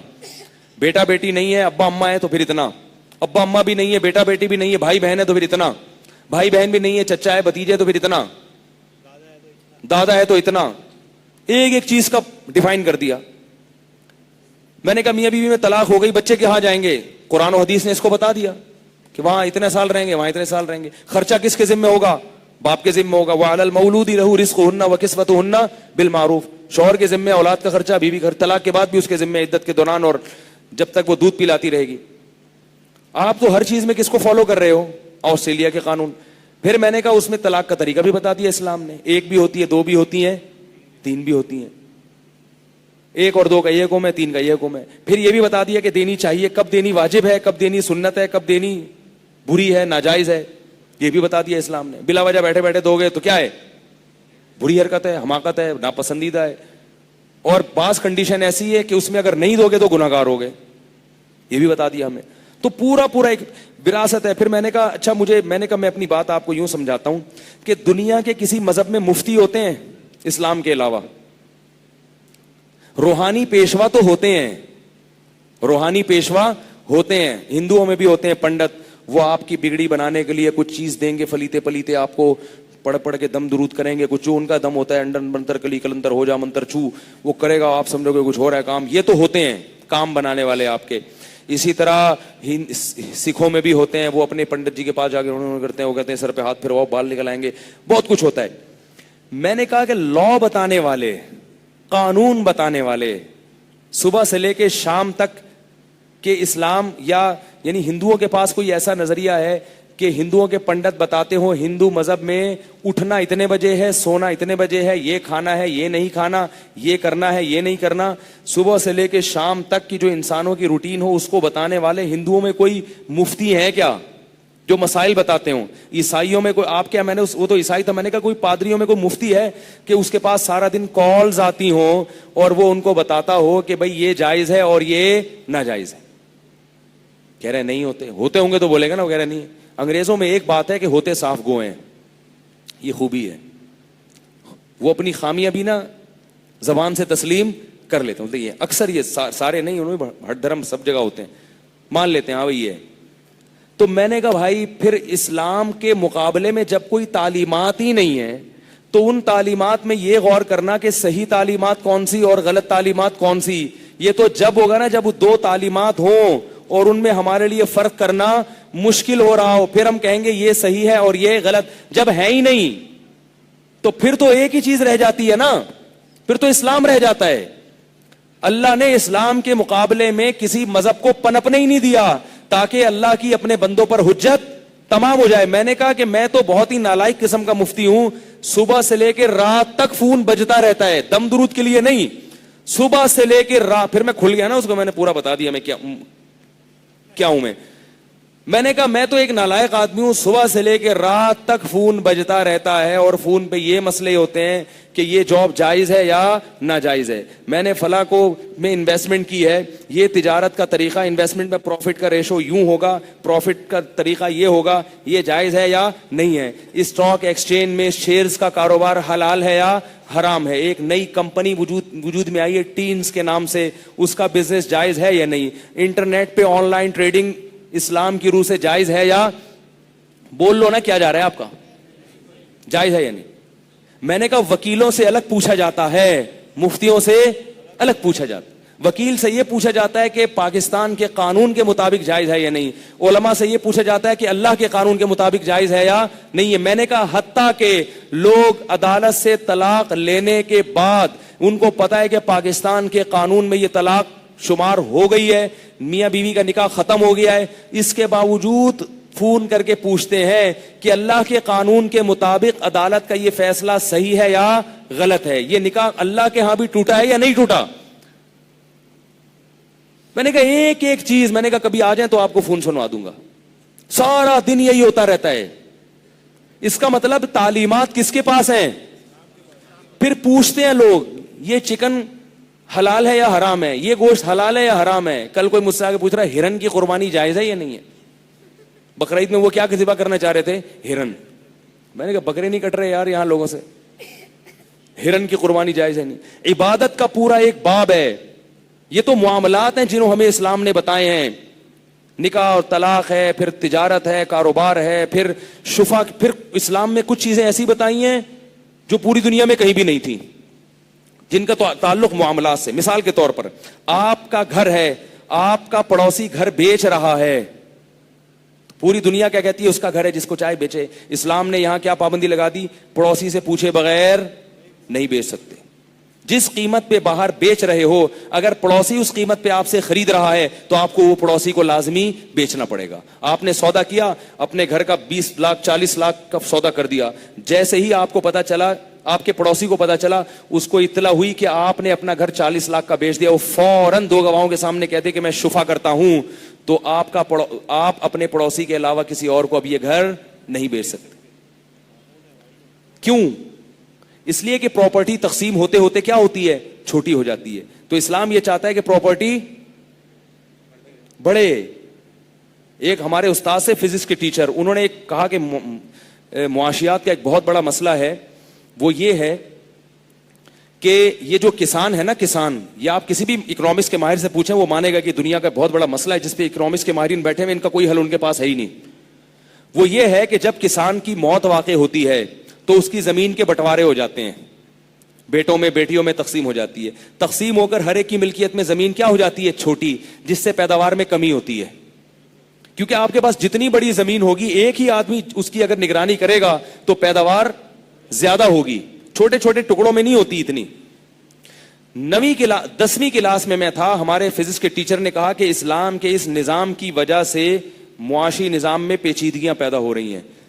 آئی بات سمجھ میں؟ وہ ان کا مقصد اسلام پہ اعتراض نہیں تھا, لیکن انہوں نے کہا کہ ایک مسئلہ ہے, ایک دنیا کے لیے بڑا ایشو ہے کہ وراثت کا جو اسلام نے نظام دیا ہے اس سے کیا ہو رہا ہے, پراپرٹی تقسیم ہو رہی ہے. میرے ذہن میں فوراً اس کا اس وقت جواب آیا, میں نے ان کو دیا نہیں, میں بالکل بچہ تھا. میں نے کہا اس کا حل اسلام نے کیا رکھا ہے, شفا. شفا کا کیا مطلب, آپ کو باپ سے زمین ملی, آپ بیٹے ہیں, اتنا سا ٹکڑا مل گیا آپ کو, ساتھ والا کس کو ملا, آپ کے بھائی کو. شریعت کہتی ہے جب آپ یہ زمین بیچو گے تو کس کو بیچو گے, بھائی کو. بھائی کے علاوہ اس کی پرمیشن کے بغیر آپ بیچ نہیں سکتے. تو اس سے کیا ہوگا, پھر جب وہ بھائی بیچے گا وہ کہیں اور نہیں بیچ سکتا, وہ اپنے شریک کو بیچے گا. تو وہ جو اسلام نے تقسیم کیا تھا وہ دوبارہ کیا ہو رہا ہے, وہ واپس اپنی اصل شکل پہ آ رہا ہے. ملکیت خود بخود ایک آدمی کی دوبارہ سے. اسلام نے اگر وراثت کا نظام دیا تو اس سے جو پیچیدگیاں پیدا ہو رہی ہیں اس کا آلٹرنیٹ بھی کیا. یہ 1400 سال پہلے اس نبی نے یہ پروگرام پیش کیا, محمد صلی اللہ علیہ وسلم نے, جو لکھنا پڑھنا نہیں جانتے تھے, اور اس وقت صحابہ کو پتہ بھی نہیں تھا کہ اس کی کیا حکمتیں ہیں. بس دے دیا آرڈر ہے بھائی. یہ تو 1500 سال کے بعد جا کے میری سمجھ میں آیا کہ یار یہ اتنی بڑی حکمت ہے کہ اس پیچیدگی سے بچنے کے لیے اسلام میں اس کا کیسا آلٹرنیٹ دیا ہے کہ آپ پڑوسی کی اجازت کے بغیر چیز نہیں بیچ سکتے, وہ خریدے گا آپ سے. تو بھائی جب اللہ کی کتاب کے مقابلے میں کچھ ہے ہی نہیں ہمارے پاس, جب اسلام کے مقابلے میں کچھ ہمارے پاس ہے ہی نہیں, تو کیا کرنا ہے ہم نے, یہی ہے, اسی کو فالو کرنا ہے. اور یہ اللہ نے, اور یہ بھی اسلام کے برحق ہونے کی علامت ہے, کیونکہ یہ دین اللہ کا تھا تو اللہ نے اس کے مقابلے میں کسی مذہب کو دنیا میں پنپنے دیا ہی نہیں ہے. اللہ نے کہا ٹھہرنے نہیں دوں گا. جیسے اللہ سچے نبی کے مقابلے میں جھوٹے کو پنپنے نہیں دیتے. مرزا غلام احمد کا بیچارے کے ساتھ کیا ہوا ہے, بیچارہ تو نہیں کہنا چاہیے, کیا ہوا اس کے ساتھ دیکھ لو. وہ آیا تھا, اس کا یہ دعویٰ تھا کہ میں اسلام کو دنیا میں غالب کرنے کے لیے آیا ہوں, اور اس کی خلافتیں کہاں چلی ہیں, ان لوگوں کے, ان ملکوں میں چل رہی ہیں خلافتیں کہ جو اسلام کے دشمن ہیں, یعنی جس سے لڑنے آیا تھا اسی کے زیر سایہ کیا ہو رہی ہیں, خلافتیں چل رہی ہیں. تو اس سے بھی بڑی کوئی ذلت ہوگی. لیکن عقل پہ اگر پردہ پڑ جائے تو اس کا کوئی حل نہیں ہے. عقل پہ پردہ پڑ جائے نا تو پھر تو کوئی حل نہیں ہے نا. اللہ نے بتایا نا کہ اگر تم سیدھے راستے پہ آنا چاہو گے تو میں دکھا دوں گا سیدھا راستہ کیا ہے. تو آخری بات کر کے بات ختم کرتا ہوں. دیکھو بھائی, ہم نے یہاں تراویح پڑھی, قرآن پڑھا, اس قرآن کے ایک ایک, یہ ہم یا تو اس پورے قرآن کو مانیں یا پورے کو نہیں مانیں. اگر ہم پورے قرآن کو مانتے ہیں تو ہمیں اس قرآن کے تمام احکام کو فالو کرنا پڑے گا. ٹھیک ہے, اختلافات امت میں بہت ہیں مگر اتفاقات بھی تو ہیں نا, تو ان اتفاقی چیزوں کو لے لو بھائی. نماز پڑھنے کے طریقوں میں اختلاف ہو سکتا ہے مگر نماز میں تو اختلاف نہیں ہے نا کہ پڑھنی ہے. تو ہمت کرتے نہیں کرتے, یہ اللہ کی بہت بڑی رحمت ہے, اس نے ہمیں عبادت کے طریقے بتا دیے. دنیا میں غیر مسلموں کو یہ بھی نہیں پتا کہ عبادت کیسے کرنی ہے. اور اتنی خوبصورت عبادتیں جتنی مسلمانوں کے پاس ہیں, دنیا میں کسی مذہب کو فالو کرنے والوں کے پاس ایسی خوبصورت عبادت نہیں ہے, کیونکہ وہ انہوں نے خود گڑھی ہیں.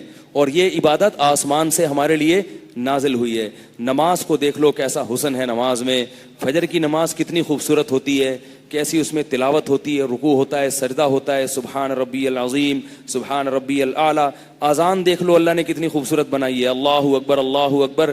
میں برما میں تھا تو ان لوگوں کے مذہب میں بدھسٹ, ان کی اذانیں ہوتی تھی صبح صبح. ان کی صبح کیا ہوتی تھی؟ اذان. تو اذان ہوتی تھی. میں نے کہا یار میں نے ان کی اذان سنی, اول تو ایک لفظ بھی سمجھ میں نہیں آ رہا, پھر ہو ہیڑے بلے ہاڑے بھوڑے گھالے ڈام بوڑھی ڈام. میں نے کہا یہ کیا ہو رہا ہے یار. میں نے کسی سے پوچھا, میں نے کہا آپ کو اس کا مطلب آتا ہے؟ اس نے کہا نہیں. میں نے کہا پھر کس کو آتا ہے؟ انہوں نے کہا کسی کو بھی نہیں آتا. انہوں نے کہا ان لوگوں کو خود نہیں آتا. اور اذان شروع ہوتی تو ختم ہونے کا نام نہیں لے رہی. میں نے کہا یار ہے اسٹیمنا بہت, مؤذن کا اسٹیمنا بہت ہے. بہرحال جو بھی ہے, گھوڑے بلے جو بھی کر رہا ہے, لیکن اسٹیمنا بہرحال قربانی بہت ہے. اپنے باطل مذہب کے لیے بھی بڑی قربانی کی, آدھے گھنٹے تک اذان دیتا ہے. اس نے کہا ٹیپ ریکارڈ رکھ کے چلا جاتا ہے, اس کی تنخواہ ملتی ہے اس کو. تو جتنے بھی عبادت گاہیں ہیں اس میں صبح صبح آدھے گھنٹے کی اذان ہو رہی ہے. اور کس پہ ہو رہی ہے؟ اتنا ٹائم نہیں ہے کسی کے پاس جا کے. تو مذہبی لوگ اپنے مذہب کو اتنا ٹائم نہیں دیتے بھائی, مذہبی لوگ نہیں دے رہے. اور ہماری اذان دیکھو, بشرطے کہ اذان دینے والا ذرا اچھی آواز میں اذان دے. جن کی سمجھ میں نہیں بھی آتی نا, وہ بھی کیا کہتے ہیں یار کچھ اس میں نورانیت ہے, کچھ خوبصورتی اس میں. میرا خطبہ جمعے کا انٹرنیٹ پر گیا, عربی میں ہے, تو اس میں ایک غیر مسلم انگریز عورت کے کمنٹس تھے کہ میں اس خطبے کو کئی بار سن چکی ہوں اور اس سے ایسا روحانی سکون ملتا ہے کہ میں بتا نہیں سکتی. وہ انگریز عورت ہے, نام اس کا لکھا ہوا ہے انگلش ہے, حالانکہ اس کی سمجھ میں ایک لفظ بھی نہیں آ رہا, لیکن اسے روحانی سکون ملتا.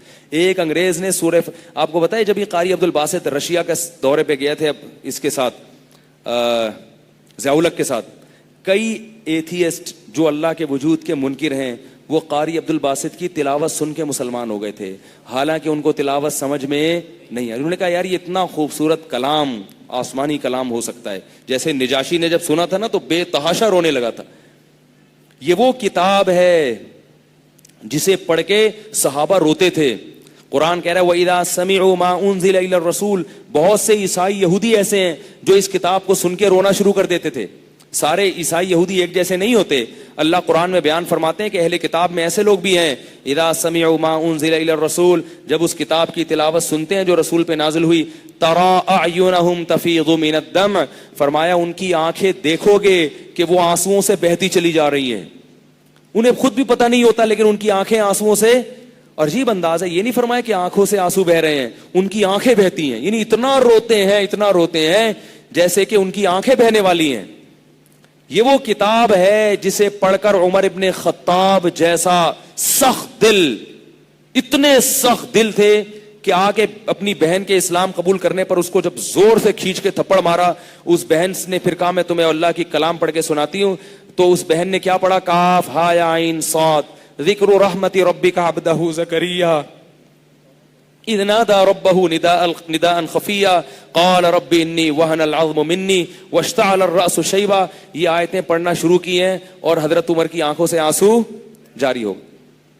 ایسا دلوں کو ہلانے والا یہ وہ کتاب ہے کہ نجاشی نے اسلام قبول نہیں کیا تھا, مشرکین مکہ نے صحابہ کو نکال دیا, تو نبی صلی اللہ علیہ وسلم نے حکم دیا کہ ہجرت کر کے نجاشی, مشرکین مکہ نے جب ظلم کیا تو نبی نے ان کو حکم دیا نجاشی کے پاس جاؤ. جب یہ نجاشی کے پاس پہنچے ہیں تو نجاشی نے بہت سارے سوالات کیے. آخر میں حضرت جعفر طیار سے کہا کہ اچھا وہ کلام جو تمہارے نبی پر نازل ہوا ہے ذرا وہ تو پڑھ کے سناؤ. نجاشی نے حضرت عیسیٰ کی پاک دامنی انجیل میں پڑھی تھی, قرآن ابھی تک اس کی نظر سے نہیں گزرا تھا. وہ حضرت مریم کی پاک دامنی کہاں پڑھی تھی اس نے؟ انجیل میں. قرآن اس نے ابھی تک نہیں پڑھا تھا. تو حضرت جعفر طیار نے سورہ مریم پڑھنا شروع کی.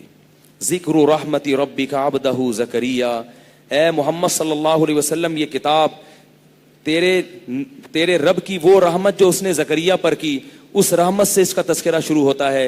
اذ نادى ربه نداء خفیا، اس وقت کو یاد کرو جب زکریا نے بڑھاپے میں اپنے رب کو چپکے سے پکارا. سب کے سامنے کیوں نہیں پکارا؟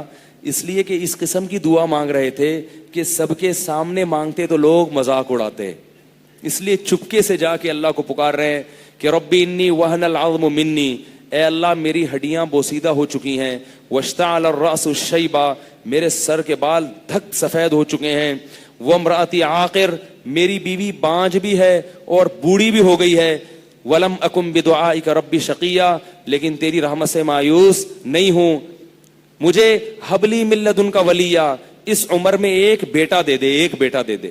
کیوں؟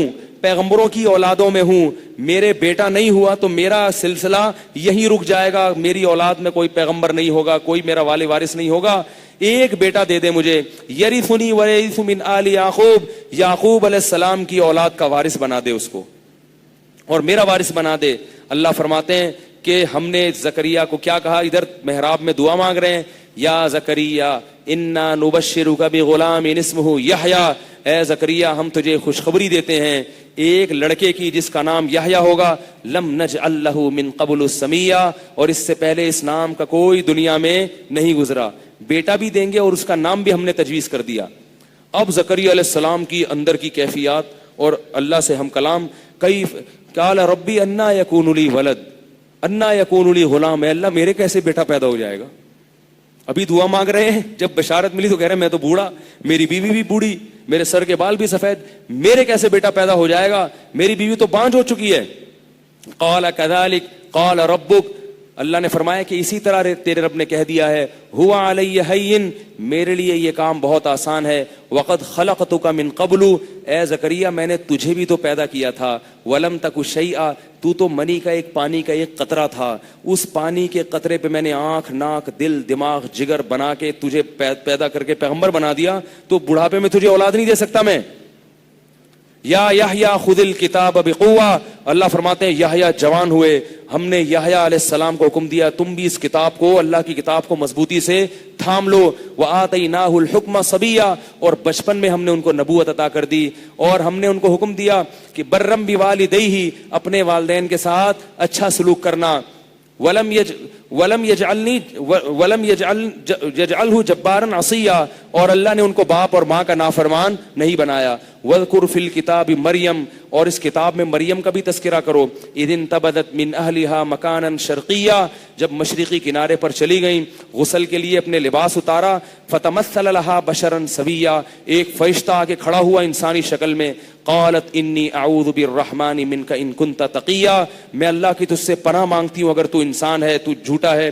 قال انما انا رسول ربک، اے مریم میں انسان نہیں ہوں، تیرے رب کا بھیجا ہوا فرشتہ ہوں. لی اہب لکی غلاما زکیا، تاکہ میں تجھے ایک پاکیزہ بچہ اللہ کی طرف سے عطا کر دوں. قالت انا یکون لی غلام، میرے کہاں سے پیدا ہو جائے گا بیٹا، میرے کیسے اولاد ہو جائے گی کہ لم یمسسنی بشر، آج تک کسی مرد نے مجھے ہاتھ نہیں لگایا. کیسی قرآن حضرت مریم کی پاک دامنی بیان کر رہا ہے، آج تک کسی نامحرم مرد نے مجھے ہاتھ نہیں لگایا. قال کذالک، اے مریم اللہ نے اسی طرح کر دیا ہے، اور اللہ تجھے بغیر شوہر کے بیٹا اس لیے دے رہا ہے، لنجعلہ آیۃ للناس، پوری انسانیت کے لیے اللہ اس کو بہت بڑی نشانی بنا دے گا. فاجاءها المخاض الى جذع النخلہ، جب حمل کی تکلیف ہوئی اللہ فرماتے ہیں کھجور کے درخت کے قریب آئیں اور کہنے لگیں یا لیتنی مت قبل ھذا وکنت نسیا منسیا، ہائے کاش اس دن سے پہلے میں مر جاتی، میرا نام و نشان ختم ہو جاتا. کتنی بڑی آزمائش میں اللہ نے مجھے ڈال دیا، میں لوگوں کو کیا منہ دکھاؤں گی. اللہ فرماتے ہیں ہم نے مریم کو وحی کی کہ جب تو بچہ جن لے، حزی الیکی بجذع النخلۃ تساقط علیک رطبا جنیا فکلی واشربی فکلی وشربی، اے مریم یہ کھجور کا درخت ہے، اس کو جھاڑ کے کھجوریں کھا اور اپنی آنکھیں ٹھنڈی کر اور اس چشمے سے پانی پی، اور جب تیری قوم تجھ سے آ کے پوچھے کہ یہ تیرے بیٹا کیسے پیدا ہو گیا تو کہہ دینا انی نذرت للرحمن صوما فلن اکلم اليوم انسیا، کہ میں نے آج اللہ کے لیے خاموشی کا روزہ رکھا ہوا ہے، آج میں اپنی زبان کو حرکت نہیں دے سکتی. حضرت مریم پریشان ہے کہ اللہ نے ایسے موقع پہ بولنے سے منع کر دیا جب بولنے کی ضرورت سب سے زیادہ ہو. اب پریشان ہے کہ کیا ہوگا. اللہ فرماتے ہیں اس بچے کو لے کر اپنی قوم کے پاس آئیں. قوم کیا کہنے لگی؟ یا مریم لقد جئت شیئا فریا، اے مریم بہت بڑا جرم کر کے آئی ہے. ما کان ابوک امرأ سوء وما کانت امک بغیا، نہ تیرا باپ برا آدمی تھا نہ تیری ماں نے کبھی زنا کیا. اتنے خوبصورت پیغمبروں کے خاندان میں پیدا ہو کے یہ کیا بغیر شوہر کے کیسے بیٹا پیدا کر کے آئی ہے؟ تو فوراً کہنے لگی، اشارہ کرنے لگی کہ اس بچے سے بات کرو. اللہ فرما رہے مریم نے کیا کہا؟ اس بچے سے پوچھو، اشارہ کر کے کہا. اور کہا کہ میں اشارے سے بتایا میں بول نہیں سکتی. قالوا کیف نکلم من کان فی المہد صبیا، اے مریم کیسی باتیں کر رہی ہے؟ جو بچہ تیری گود میں ہے ہم اس سے کیسے ہم کلام ہو سکتے ہیں؟ وہ بھلا کیسے بتائے گا؟ اللہ فرماتے ہیں ابھی وہ یہ اعتراض کر رہے تھے کہ عیسیٰ ابن مریم کی زبان ہم نے کھول دی اور ماں کی گود میں بچہ کہہ رہا ہے انی عبد اللہ، میں اللہ کا بندہ ہوں. آتانی الکتاب، میں زنا سے پیدا نہیں ہوا بلکہ میں تو عام انسانوں سے بھی افضل ہوں، میں پیغمبر ہوں اور ایسا پیغمبر جس کو انجیل ملنے والی ہے، کتاب ملنے والی ہے. آتانی الکتاب وجعلنی نبیا، میرے رب نے مجھے نبی، یہ بچہ بول رہا ہے ماں کی گود میں، وجعلنی نبیا وجعلنی مبارکن اینما کنتو، جہاں بھی زمین میں جاؤں گا برکتیں میرے ساتھ ساتھ گھومیں گی.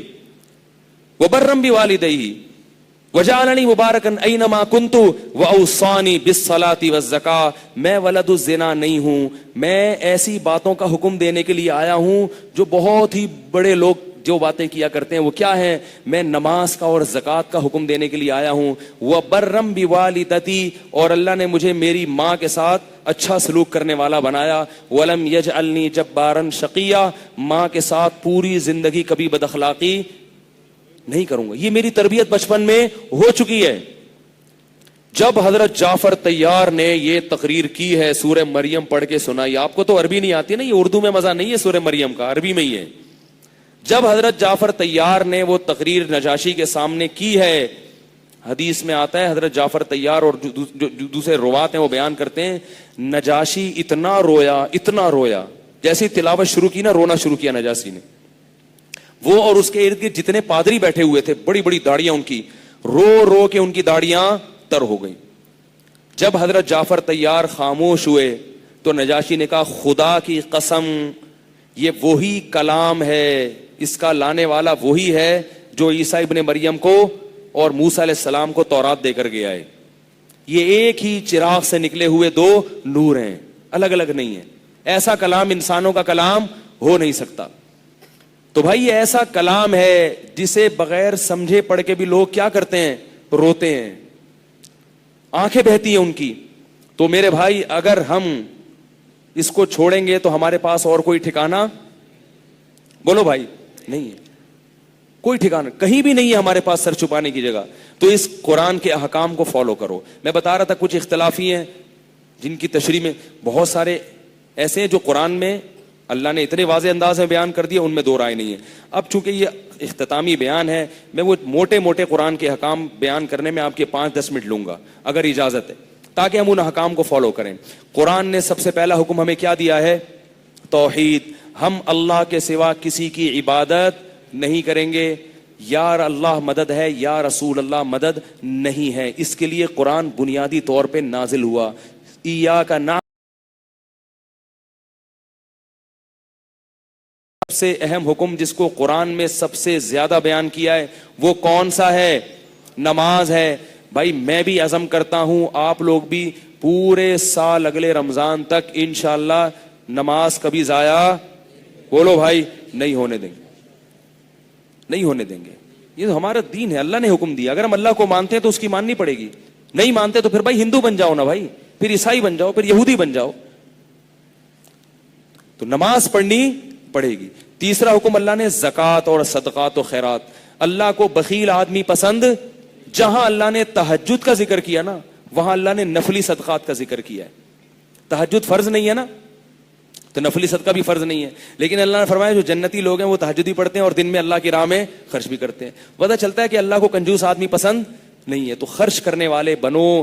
اور اللہ نے بتایا من ذا الذی یقرض اللہ قرضا حسنا، تم جو بھی خرچ کر رہے ہو خیر کے کاموں میں اللہ کو قرضہ دے رہے ہو. قرضہ یہ ضائع نہیں ہو رہا، ایک ایک چیز کی رسید بن رہی ہے اور یہ اللہ کئی گنا بڑھا کر لوٹائے گا.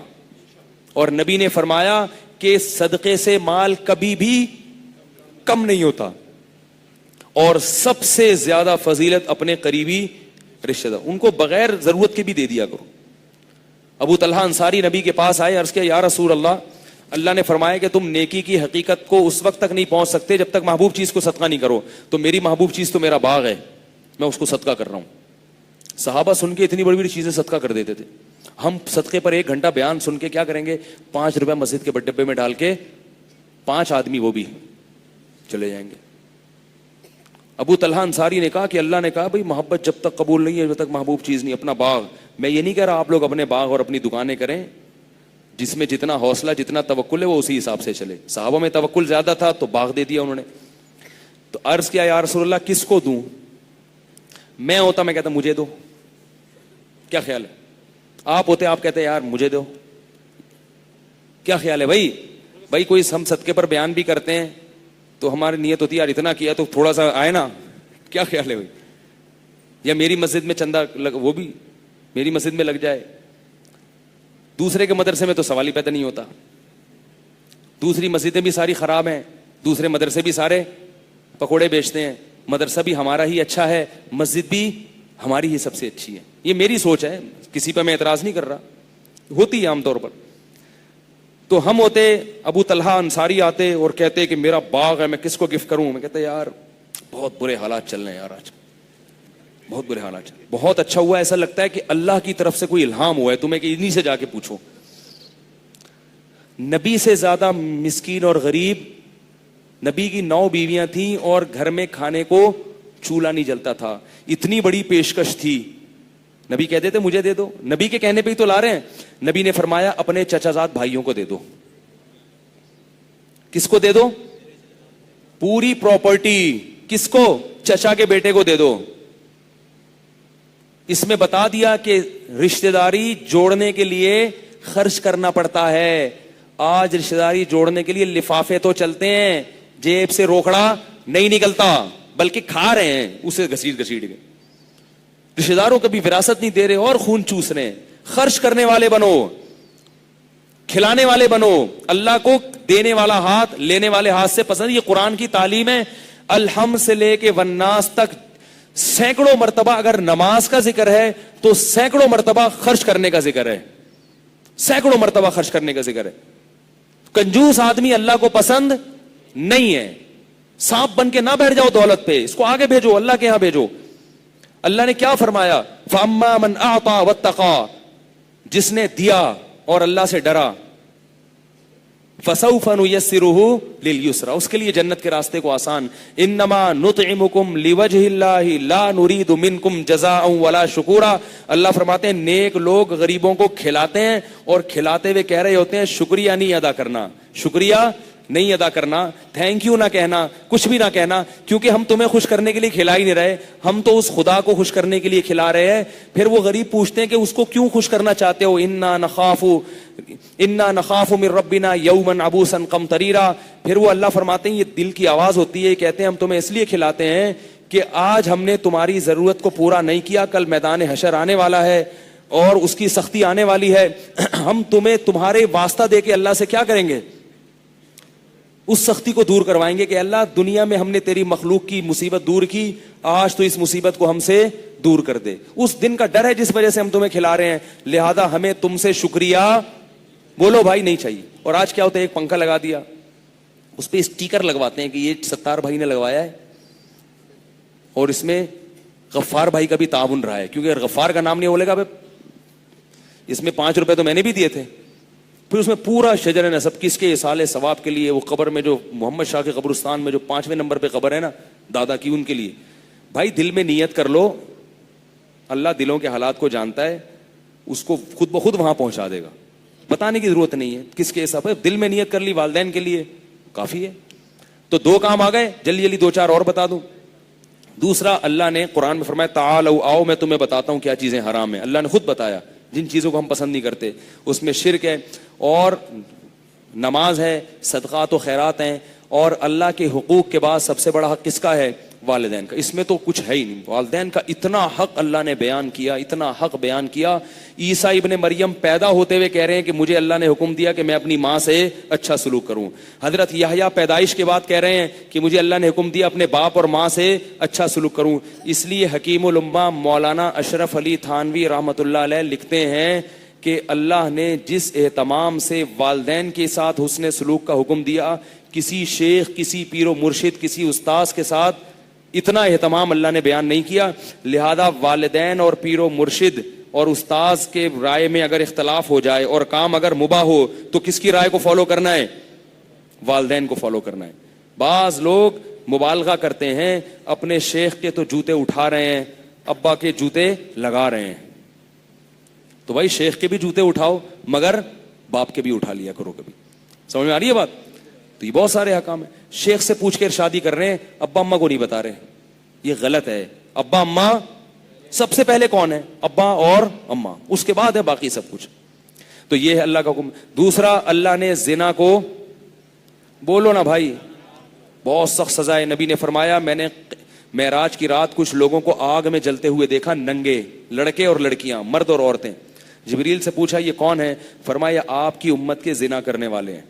جس مرد نے جس عورت کے ساتھ زنا کیا, اللہ نے دونوں کو ننگا کر کے ایک آگ میں ڈال دیا. یہ ہوگا قیامت کے دن, جو اللہ نے نبی کو پہلے دکھا دیا یہ منظر. اسی طرح معراج کی رات آپ صلی اللہ علیہ وسلم نے دیکھا کہ کچھ لوگ جو ہے نا سڑا ہوا گوشت کھا رہے ہیں, سڑا ہوا بدبو والا, اور ان کے قریب حلال اور تازہ گوشت رکھا ہوا ہے, مگر وہ کون سا کھا رہے ہیں؟ گوشت جب سڑتا ہے کتنی بدبو ہوتی ہے اس میں. ایک ادھر تازہ حلال گوشت ہے اور وہ کیا کر رہے ہیں؟ سڑا ہوا گندا.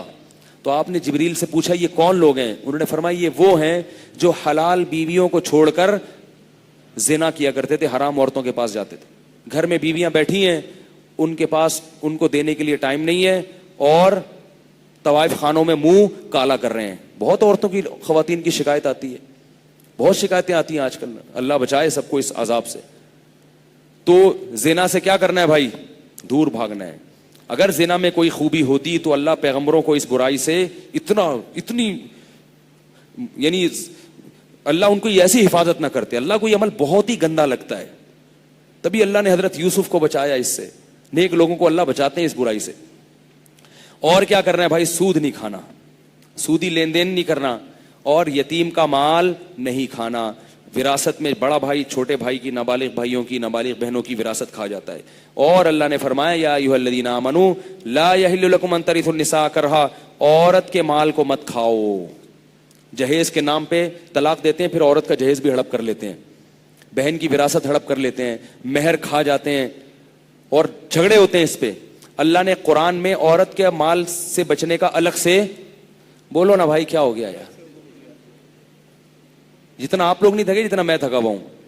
اللہ نے الگ سے حکم دیا ہے اس, کیونکہ وہ کمزور ہوتی ہے, اس کو بیوقوف بنانا بہت آسان.